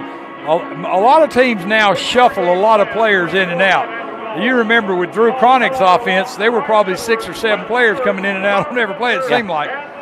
Well, with both of these offenses, there's 2 and 3 players shifting positions and coming in and out, and it just depends on what you want to do, but you just wonder, what would have made that happen, that coming out of the end of a quarter change, they didn't run out there on the field with the proper personnel and have the play already in mind. Well, they've emptied their playbook here in the second half. A couple of razzle-dazzle plays. They've worked, but, now they're trying to line up on the third and short. Can they just pick up a yard and continue this drive here? They're going to need a couple of big plays to get back in this football game and a couple of more two-point conversions. Well, and that's the reason they're emptying the playbook. And Coach has always been known to run Coach Clifton has always known to have some trick plays in his arsenal. And an incomplete pass. When you're running to your right and you throw the ball back across the field inside like that, it's always dangerous, okay, because you don't see the guy coming across the field underneath that. But the biggest thing is it's hard to get the ball up in the air far enough. You know, that's a throw that someone like Mahomes, when you watch him, he runs across the field and throws it back across and just flips that wrist, and that ball just zips across there. That's a very, very difficult throw. Not everybody can do it. Yeah, I mean, Oklahoma's quarterback, Rattler, he is one of those kind of scramblers. It's going to be an incomplete pass, and Mitchell was the intended receiver, and he was kind of shaken up, and he comes off the field. So an official timeout. We'll keep it right here because it's now 4th down and 1. They got to go for it, Jack, don't they? Well, even though it's deep in the Lenoir-Rhyne territory. 16, well, you're 2 touchdowns behind. Yep. 16 points. Okay. And it's 34-yard line, and they're going to go for it on a shotgun. Try to draw the Bears. Nope. They run it straight up the middle, and that's the quarterback keeper gets the first down. Urzwa gets it over the 40 to the 41. They could have done a lot of things to surprise the Bears, but nothing would have surprised them more than running the quarterback. You know, and that was a planned play. Yep. They had planned that. He faked that ball to the lead back, and the lead back, all he did was block it. But he didn't have anybody to block because the Bears were playing pass all the way right there. What's the old play out of the wishbone? The quarterback follow? Oh, yeah. He just followed his running back in the hole and picked up the first down. Yeah, we had Wishbone score a lot of touchdowns doing that. Yeah. Here's a pass over here. Is it caught? I believe it's going to be. They're going to call it because this guy can't see it. Yeah, you're right. So it's a completed pass to C.J. Thompson. I thought it may have hit the ground. It's right in front of us. The umpire, the guy in the middle right there, he has to turn around when that ball goes. He's watching blocking, but he's the only one that can see that. He has to turn, and if he turns, he can see if that ball hits the ground. This guy right here can't see it. So they get a first down. That's a pickup of about 13 into LR territory. Here come the Lions. They try to run it straight up the middle. Jackson on the stop for the Bears. He kind of wrestles him down to the ground, but a nice hard run by Mars Hill. Picking up good yardage is Lafayette Gervin. He'll get about 7 on the play. Second down as we start the fourth quarter, just underway. Bears on top here, 24-8. Home opener between the Bricks and a great crowd on hand. They haven't announced the official attendance, Jack, but I'm guessing it's going to be a little over 5,000. Yeah, and it looks like Mars Hill brought a nice crowd, too. You know, it's not bad travel from between here and Mars Hill. There's a deep pass down the field. Intercept. And intercepted. Boy, nice play. Good recovery by the Bears. That time is Cedarius Kelly, the sophomore out of Greensboro, North Carolina, picked up the interception for the Bears inside the 10-yard line, but he broke on the football, made a nice hands catch for the Bears. He really did. He was in great position, and the ball was just slightly underthrown. Now, we got a lot of conversation going on up here, upfield, between a white hat and a black hat. That's the referee and one of his officials. And one official down at the 3-yard I'm not sure line. What's going on right here. They're just making sure here. The Bear defense is not leaving the field. And it's going to be a penalty. Boy, I tell you what, the Bear penalties. Roughing the quarterback by Bear defensive lineman Dan Luba, I believe. And that'll be an automatic first down after the turnover. They said 0. Roughing the quarterback, so it's going to bring it down to the 22. Wow. I tell you, the Bear penalties have, last week and this week are just, and in the first half. Gervin on the run. Kind of a lanky runner. Long strided runner, gets it inside the 20, down to the 19. That's a pickup of 3. So Mars Hill, plenty of time here. They're driving. 13 minutes to go in the ball game in regulation. 24-8. Bears on top. They've led from the outset. Well, I was hoping for a quick 3 and out. The Bears get the ball and run off a bunch of clock. But now, if they get this one in the end zone. Urzwa throws it, caught inside the 5, wrestled down inside the 2-yard line, and that's going to be a completed pass. Menkins on the stop for the Bears, but not before. Nice catch. That was a cover by number 4. Yeah, Menkins. Yep, K.J. Menkins. First time I've seen him that I remember seeing him in the game. Here's a handoff to Gervin, and he has nobody touch him. That penalty was huge, wasn't it? Yes, it was. The Bears can't get out of their own way when penalties like that, and they're probably going to go for 2 again because they got to have 2-point play. We haven't seen Lafayette Gervin until here in the second half, but he has had some nice runs, and all of a sudden the Lions getting back in the game. They scored on their last 2 possessions, and 24-14. It's a 10-point game with the extra point or 2-point conversion pending now with 12 and a half minutes to go in the ball game. They run 3 receivers, trips right, kind of a bunch formation on the far side. Urzwa looks that way, throws it, and it is caught in the end zone, and 2-point conversion is complete. And again, that's the fullback tight end, Tyson Snelson. So we're within a 1-score game again, Jack, with 12:33 to go. It's 24-16. The Bears leading the Lions here. Well, I'll tell you what, we just, again, we can't get out of our way. We had them stop, great interception, and get the penalty for roughing the passer, and then the next thing you know, we're 1 touchdown ahead again. They've gone for 2 twice and made both of them. So, nothing comes easy for the Bears right now. We'll keep it right here, 24-16 in favor of the Bears of LR. The Thundersticks have been kind of quiet here in the second half, too. Yeah, that last drive was about the only thing we've had that we could really, be excited about. Time to mention some fine sponsors, some in-game sponsors, and part of the Bears Sports Network. Lenoir-Rhyne Athletics, the official sports medicine provider, is Emerge Ortho with 45 locations in 21 counties here in North Carolina. Emerge Ortho, the official sports medicine provider for the Bears. And, of course, tonight's game sponsor, Carolina West Wireless, is the official wireless provider of Lenoir-Rhyne Athletics. And can't forget about the official apparel provider of Bears Sports. Check them out at lrwear.com. We're speaking of Custom Design Group. New owner of Custom Design Group, Lenoir-Rhyne alum Petey King. And I see you're sporting some nice attire. Very nice. From Custom Design Group tonight. Some new 2021 gear. Yeah, this is a new thing, too. They put athletics on it. We're right there. Yeah. LR Athletics instead of a sport. That way you're good for any sport. Yes, you are. And, of course, Pepsi, a longtime sponsor for many years. Locally owned and operated since 1925. Pepsi, born in the Carolinas, but raised in Hickory, proud sponsor of Lenoir-Rhyne Athletics. All right, the Bears have it at the 41, and they'll get the football now. And Grayson Willingham will start out of the shotgun. 2 receivers each left and right. They hand it back to McGee, who's back in the lineup. And the Bear running back is over 100 yards rushing, gains about 5 on the play. Second and short now, 12:22 to go. Rolling clock, 4th quarter. Bears now clinging to a 1-score lead, 24-16 here, but driving as they start this drive and on second down near midfield at the 45. Second down for the Bears. They'll send 4 receivers, 2 to the left, 2 to the right. Ball center of the field.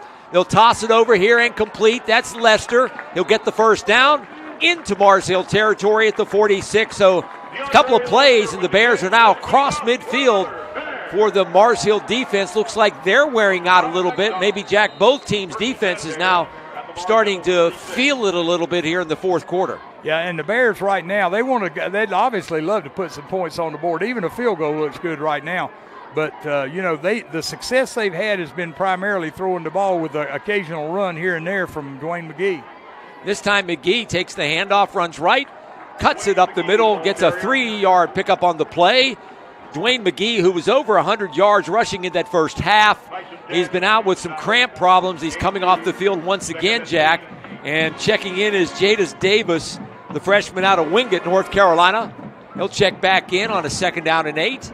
Rolling clock at 11:15 to go. Willingham, Grayson's thrown a couple of touchdown passes to his buddy Derek Young, who split out to the right-hand side here. See if he looks for him again. He does. Here's Young, and a pass complete at the 35-30. Still running. 20, 15, down to the 10-yard line. Little quick screen over here. Same play we scored on. Yes, it was. Exactly the same play, and this time it didn't break quite as clean, but it still broke good, and that was a little bit, just a little glimpse of what Derek Young can do running with the football. And on the replay, just nice play pass. And Bears had, again, Ian Brinson down the field blocking for the Bears, number 51, and got some good blocking downfield and good run by the Bears graduate out of Middle Creek in Raleigh, Middle Creek High School. I think he's got a teammate that plays defense for Mars Hill, a high school teammate. So I think Derrick's had the better of it tonight. Here's Davis with the run. He cuts back to the left, and he gets it inside the 10-yard line down to about the 6. You know, we got to say some props, Jack, to the offensive line tonight. They kept Grayson pretty clean in terms of protection, and they've opened up some holes tonight and some good blocking downfield on pass plays against this Mars Hill defense. I totally agree, Juju. I thought they did a good job last week. Grayson was not under a lot of pressure most of the time, and tonight he's had time to throw the football, and that's good play action fake, and it's also good job by the defensive line. They go to Young again in the corner of the end zone off the tip of his fingers, incomplete. Trying to run Derrick Young a little out route there in the corner of the end zone, lofting it up, and he just could not come down with it. Incomplete pass, stops the clock, just under 10 minutes to go in the ball game. Bears trying to tack on, leading here by 8, 24-16. Yeah, there was some little bit of hand fighting there between the two receivers, but nothing that really needed to be called. Grayson gets the play call from the sidelines. Young will split to the right with Lester. He got a feeling they may go right because two best receivers over here on the near hand side. The ball's center of the field. He looks left, looking, throws it downfield. That's Young. Caught. Touchdown. He crossed all the way from the right hand side, Jack, down to the left.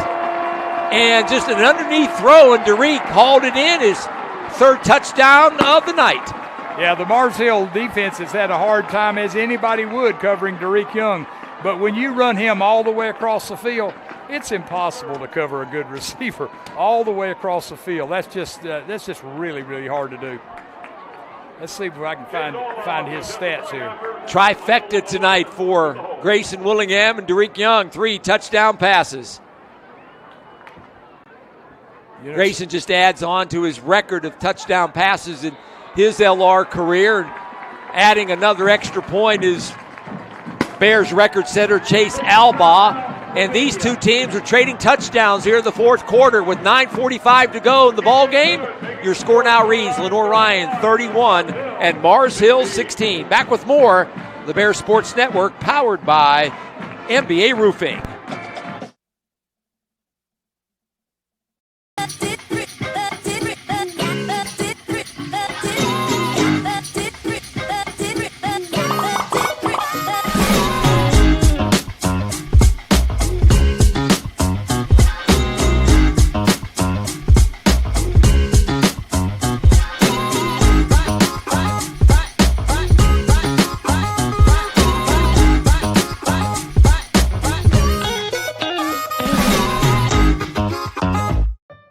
Emergencies don't wait. Get to the hospital. Accidents happen. Get well soon. When it hurts to move forward, tackle your pain. Don't make your health wait. See your doctor.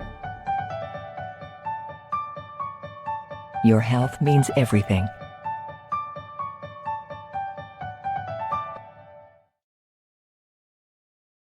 Go Bears. It's Nick at Paramount Auto.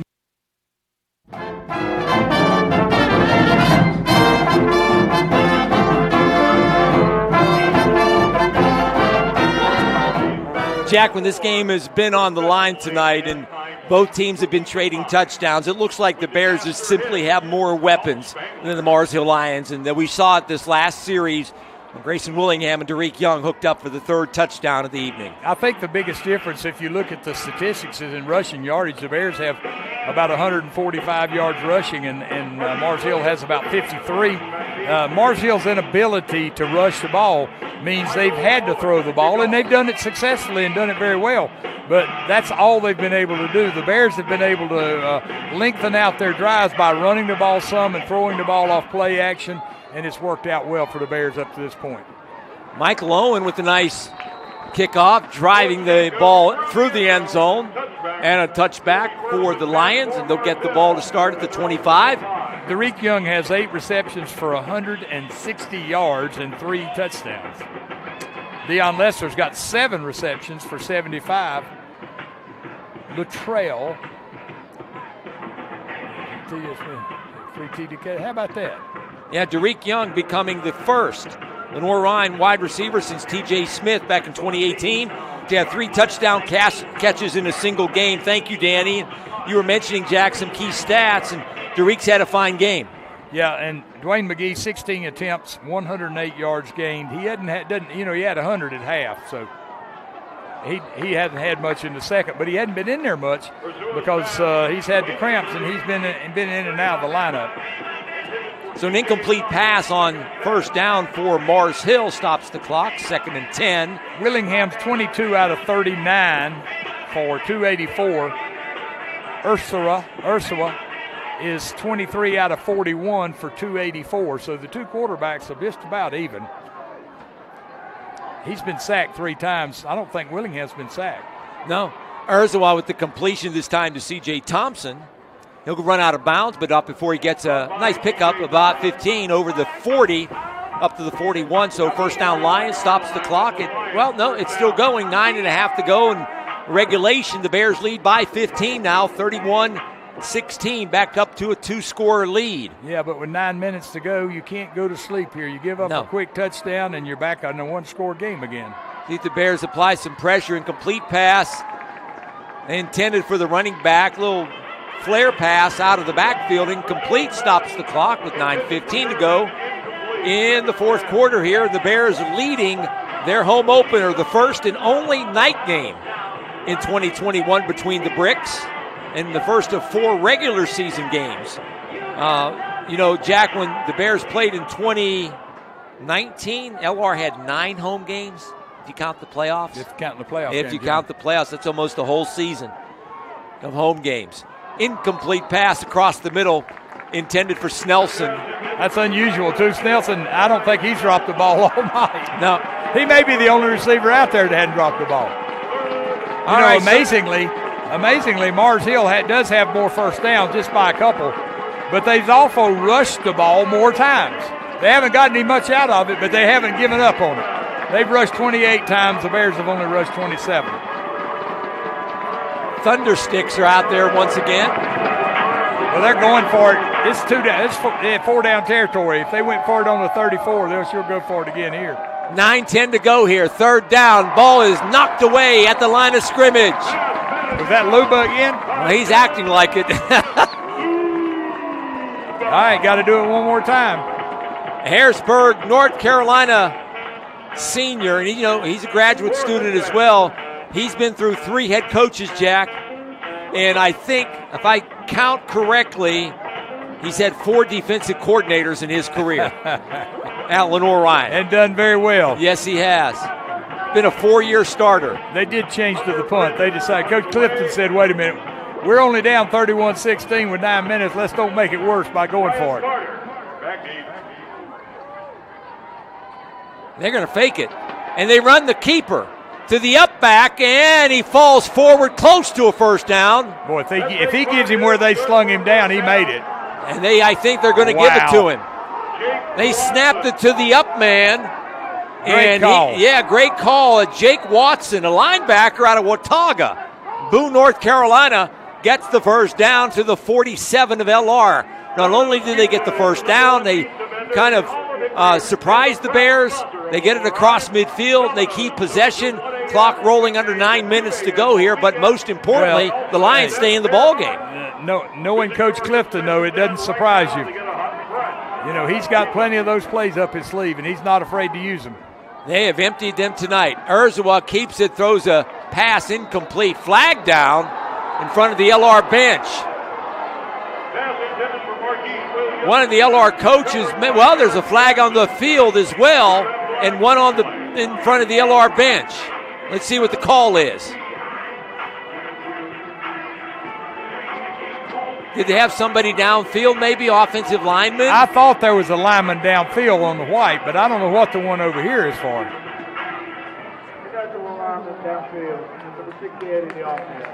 And they call the offensive lineman ineligible lineman downfield. Yeah, I saw the guy when he threw the flag. I saw the guy, and Eric Jackson was beside himself. I think he thought they called him or somebody over there on one of our players for something else. That was the center. It was downfield illegally. Bears get another pressure sack by Dan Luba. Is that his 4th sack tonight? I'll tell you what, he's making a statement for the South Atlantic Conference defensive player. You know, we said at the first of the game, this might be a low-scoring game, like 14-7 or something. It's 31-16 in the middle of the 4th quarter. Bears have recorded a sack in 46 consecutive football games. That's a school record. And Dan Luba's had a fine night. I don't know what the individual game record is for one game sacks. I think Dan Luba is probably up there along with Blake Baker. Here's a pass in the flat to the running back, Gervin. He slips one tackle, spun around, knocked down by May. He gets back up close to the line of scrimmage, the original line of scrimmage, and a couple of extra yards. And now it'll bring up 3rd down and 7. That was a huge play, too, to keep the pressure on. Now they're definitely in 4-down territory now.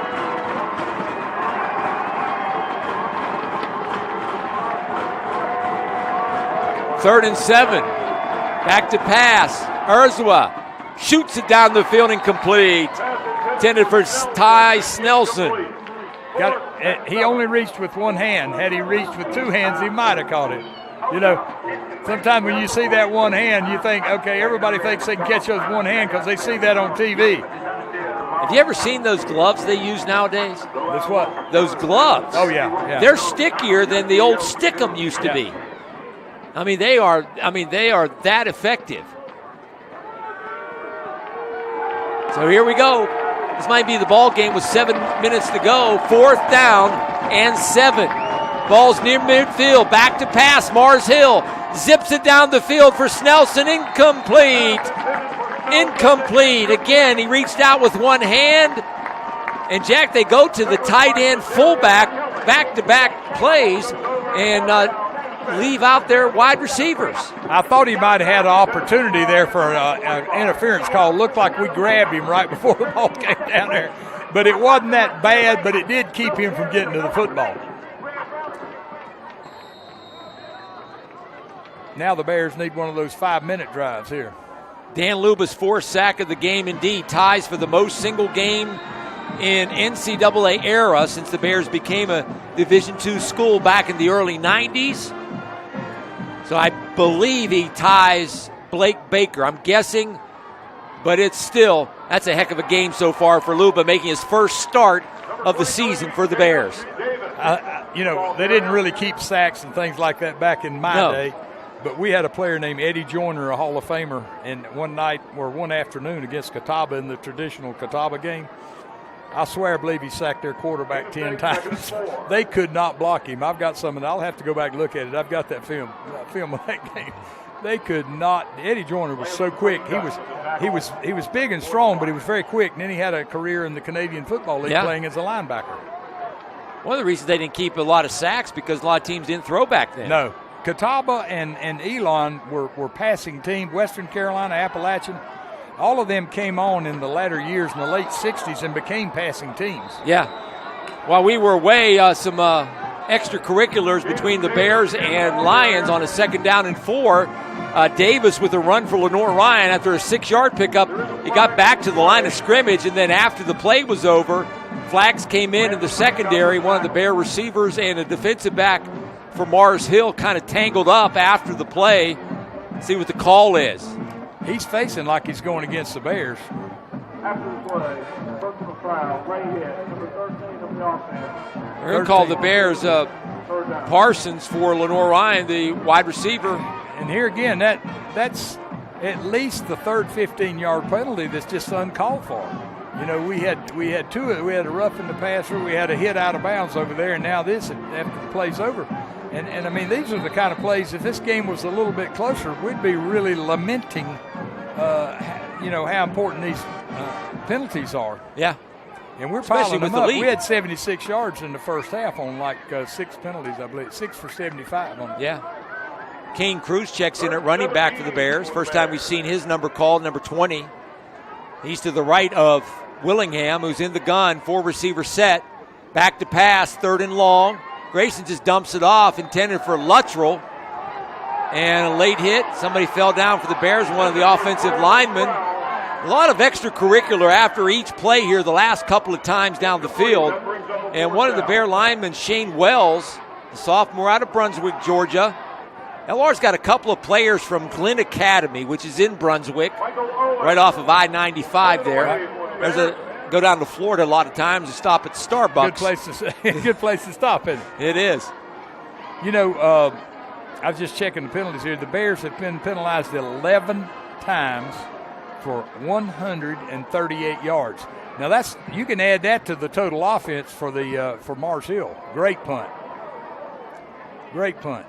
Fair catch called for. Boy, Owen does turn it over all the way back to the 15-yard line. Yeah, he let that one go. He's had several times this year when he's been trying to kick that ball to stop or back up, and he just didn't hit it good. But, boy, when he just turns it loose like that, he can really punt the football. So here we go. Here, Mars Hill. I believe their top receiver, thanks, Bob, their top receiver, Mitchell, number 1, went off with an injury. He's their leading receiver, and he hasn't returned yet. So they're going to line up 2 receivers on the far side. Ball's on the left hash. They're going right to left to the open end of Moret Stadium. Urzawa zips it down the field. He's incomplete pass.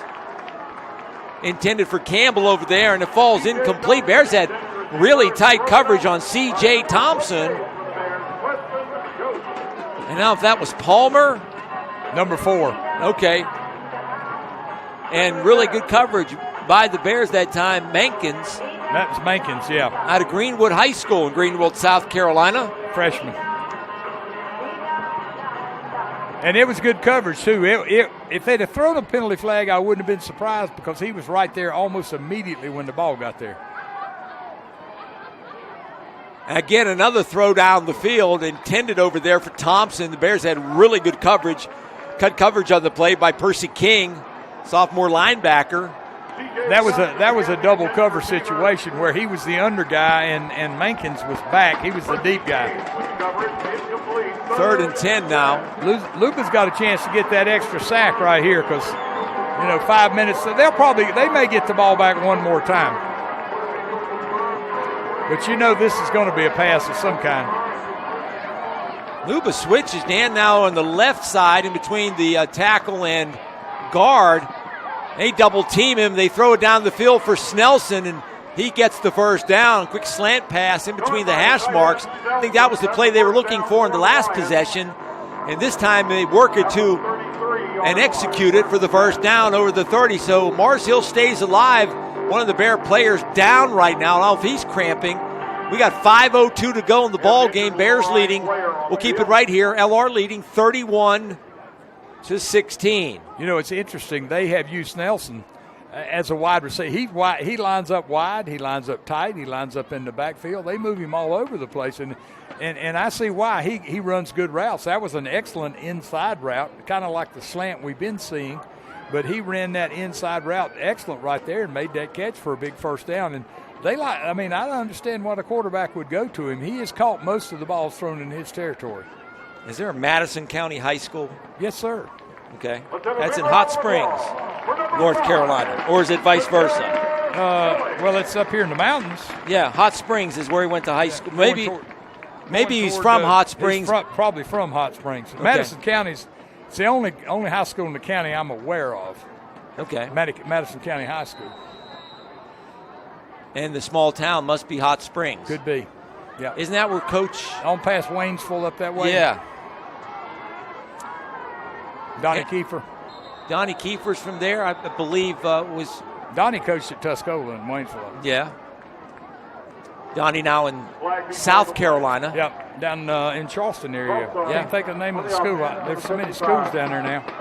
There used to be only a few high schools, and a lot of this, like Raleigh-Durham, Chapel Hill. There's so many schools down there now, I've given up trying to remember how many. In Charlotte-Mecklenburg, there's 47 high schools. Private, public, all kinds of schools. There's 47. Wow. Here's a pass on first down at, it was 1st and 15 after a penalty flag against Mars Hill. Marcus Williams hauls in the pass, gain of 7, 2nd down and 8 now. Clock rolling, under 4.5 to go in the game. Mars Hill has 4 receivers spread out. Plenty of time for the receivers to go down the field. Good job. And the pass is knocked incomplete. Again, a good play by Mankins. Mankins strips the receiver of the football, intended for C.J. Thompson. Will bring up a 3rd and 8. Stops the clock with 4:17 to go in the ball game. Bears leading, getting close to winning their first South Atlantic Conference game of the season and in their home opener. 3rd and 8 now. 3 receivers. Ball on the right hash. Urzua lofts it over to the LR bench, out of bounds, incomplete. Intended for Thompson. They'll bring up 4th down and likely ball game here. 4th down and 8. I thought he had a receiver. I really did. I thought Thompson was somewhat open, and I thought he was throwing the ball toward him, but he just threw that ball out of bounds. I don't understand that.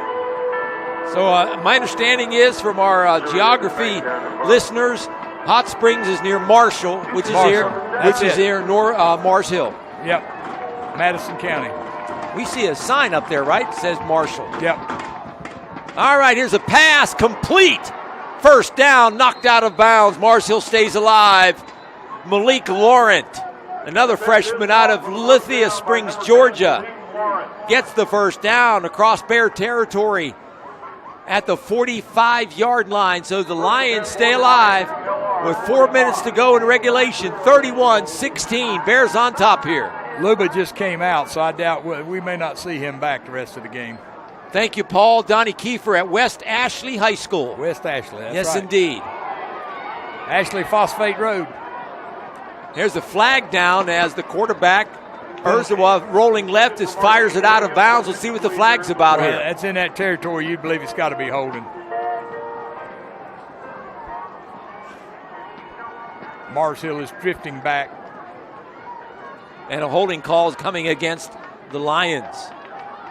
Either that or the official's got a cramp in his left wrist. You know the thing about it, I get tickled at watching this now. They just don't go through the motions anymore of calling a captain over and they say, Captain Phillips, do you want to take this holding penalty? And you're standing there doing what? You're looking at the sideline and the coach is saying, no, take it. Now, all the officials at all high school, college, they all just look at the coach on the sideline and say, yeah. You want it? Let me know. Save time. 1st and 20 now. No dump off pass. C.J. Washington. Yep, Boy, C.J. Thompson. And he's getting close to the 1st down. He is really quick. I mean, he shifted gears and reversed his field in front of the Mars Hill bench and got it inside the 40. That's a pickup of about 17 on the play. I wonder if he's got any eligibility left. I'd take him next year if he's got any eligibility left. Yeah. He's a senior. He is really quick, and he catches the ball well, runs good routes. Out of Asheville. Boy's wide open there, and he didn't hit him. He's going to come back to him. And he tried to throw it again to Thompson, low and close to the ground, and Thompson couldn't come up with it. He had the 1st down right around the 30. It's going to be incomplete. Well, 3rd down. He had it early. And so what happens as a quarterback sometimes when you're down, you're down 15 points and the clock's running out on you, you try to get too much out of a play sometimes. If he'd have thrown that ball early, Washington was open about where that LR player is down with the cramps right now. If he'd have thrown it early, he'd have picked up the 1st down right there. Now, it may not have been a bigger play, but he kept running looking so well, maybe I'll find something better. Yeah. So it's going to bring up 3rd down and about 4. Kelly is the man injured for the Bears. As Drew Brees said, the decision is more important than the result. Yeah. Because sometimes the decision's bad and it gives you a bad result.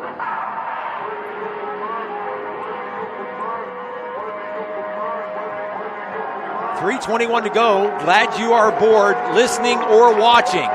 wherever you may be out there in Bear Nation. However you may be. You've been watching Colin Cowherd, too. Yeah, something like that. Yeah, third down.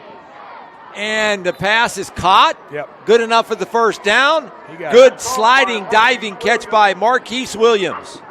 They've done a really good job throwing and catching the football. Their stats are going to be way on up there for throwing and catching. 1st and 10 now.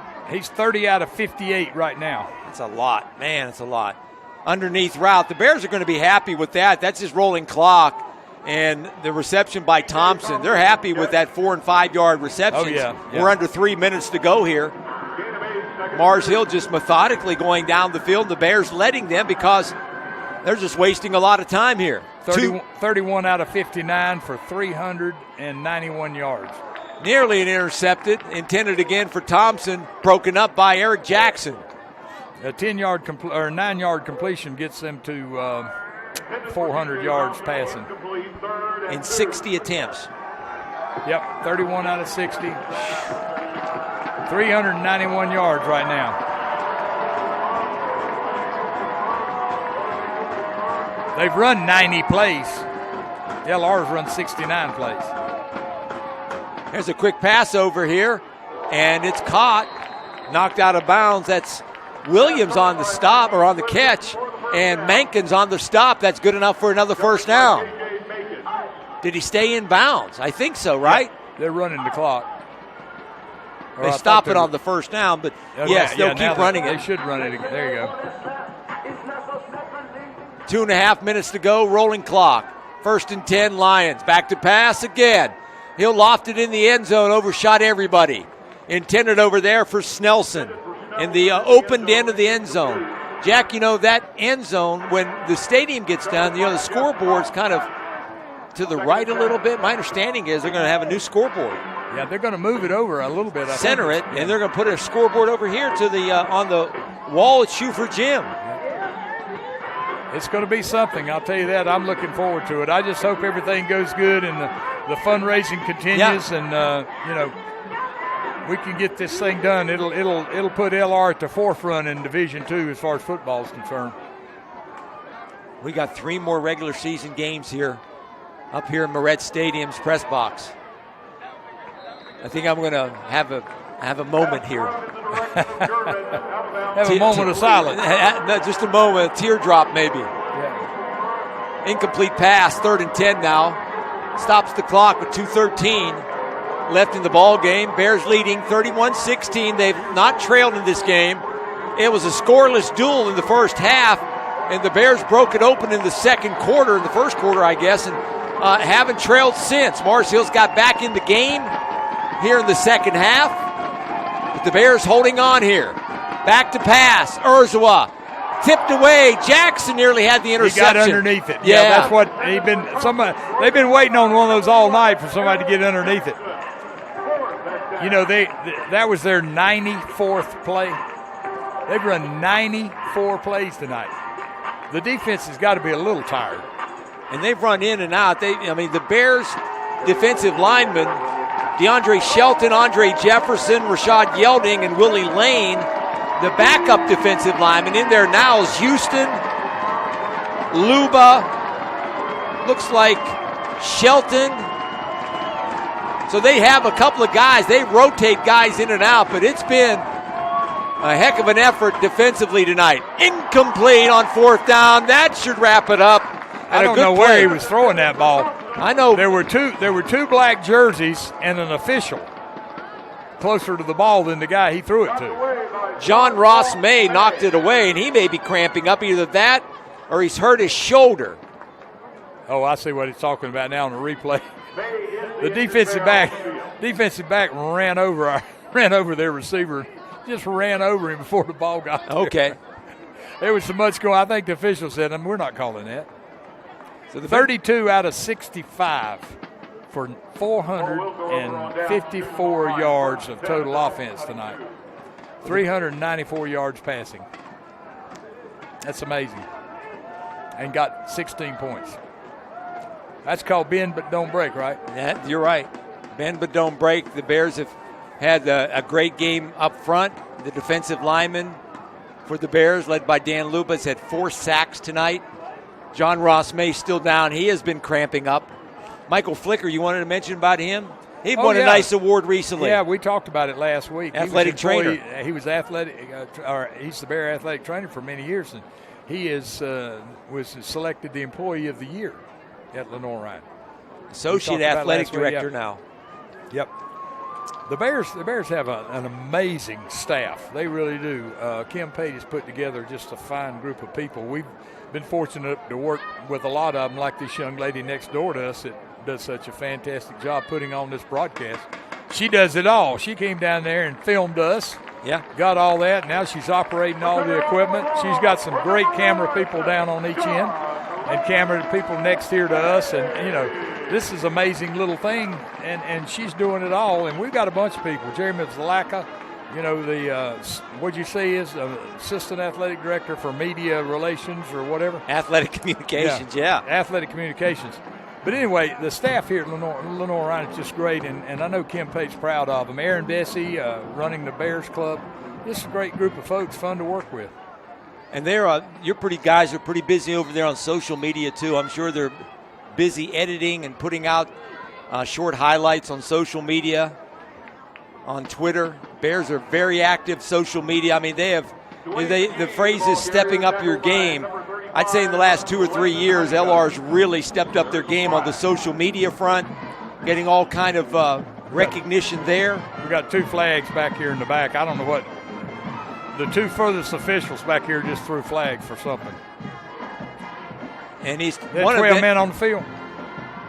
From Mars Hill. They may have had 12 players on the field. They're walking back, so it looks like with 1:56 to go here, Bears has got to run some clock and run a couple of plays, and they should be able to run out the clock and win this football game and go over the 500-yard mark. And, Jack, we talked.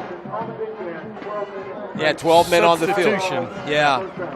We talked in the pregame show that this was, if not a big game, a must game for the Bears. Oh, it's definitely a must game. Every game from here on out. We don't have a game now. Even Barton, which will be a non-conference game, it looks like now with Barton playing so well at Limestone, that game could be just as important as any conference game because all of the games will be considered when it comes playoff time. So, every game's a must-win. Now, things may play out differently. We don't know what's going to happen to all these other teams, including Newberry, including Wingate, and some of the others, Catawba. So we'll just have to wait and see. But, the Bears can only take care of their business. That's all they can do. Bears will keep it on the ground. This is McGee still out there. He's reversing his field, and he goes down over the 30 to the 31-yard line. That's still a nice pickup on first down. That's a heck of a run. 9 yard, 6 yards. He got 6 yards out of that. They got the 5-yard penalty. That's right. So, he got about 4 yards out of it. 4 yards. That's a heck of a run. He did a lot of juking and a lot of moving around. And McGee stays in there. He's probably close to 150 yards on the ground. He really makes the offensive work too. That his ability to find a hole, it really makes it work. 70 seconds to go in regulation in the ball game. Looks like the Bears are going to win it. And there's a first down. They get a nice push. And McGee's still going. Holy mackerel, what's happening? Somebody did. Isaac Chapman just with a block there, the right guard for the Bears, knocked a defender about 10 yards all the way to the 50-yard line. That needs to be in the highlight package. That looked like a rugby scrum when they all lock arms and get their heads down in a rugby scrum. Wow. Offensive linemen love that. Here's the replay. We're seeing it on the streaming side. The ball started at the 31. It winds up at the 41. That's a 10-yard scrum. Yeah. So the Bears are going to go down with the victory formation. With 32 seconds left, that should do it. And Lenoir-Rhyne, the Bears, get back on the winning side tonight. After that loss to Newberry last night, the Bears come back home between the bricks.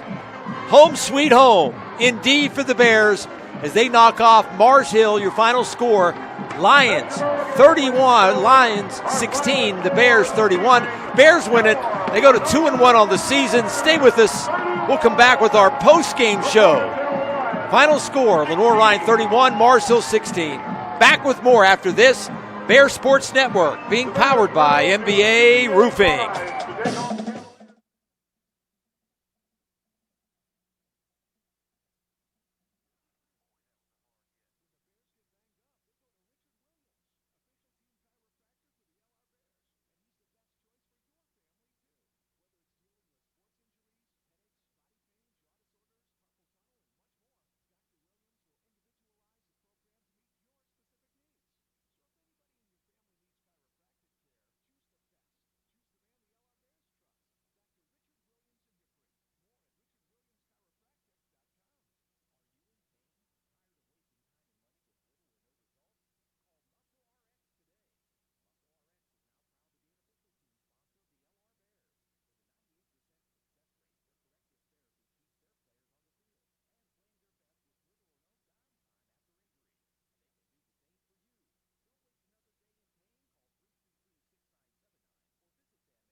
Lawns and so much more.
Along with Jack Huss, post-game.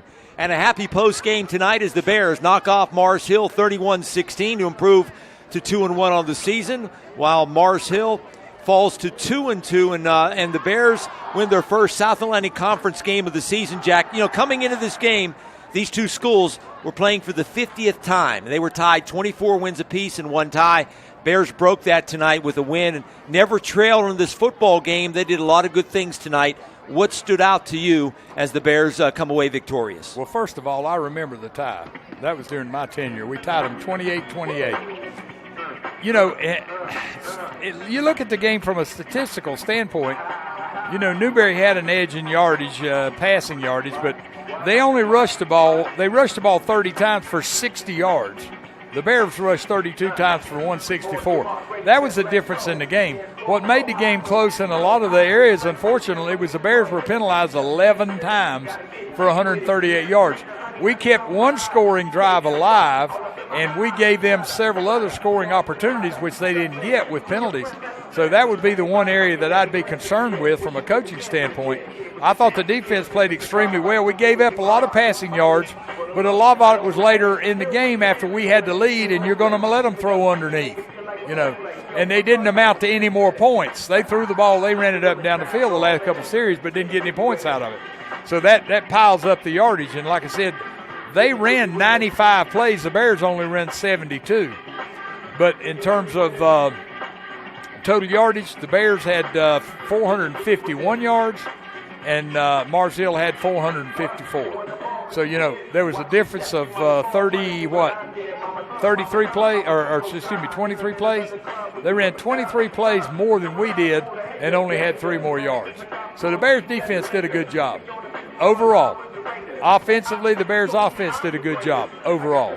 The only thing I can see that we need is a concern is the penalties and the drop passes. Again, they weren't critical tonight, didn't turn out to affect the game.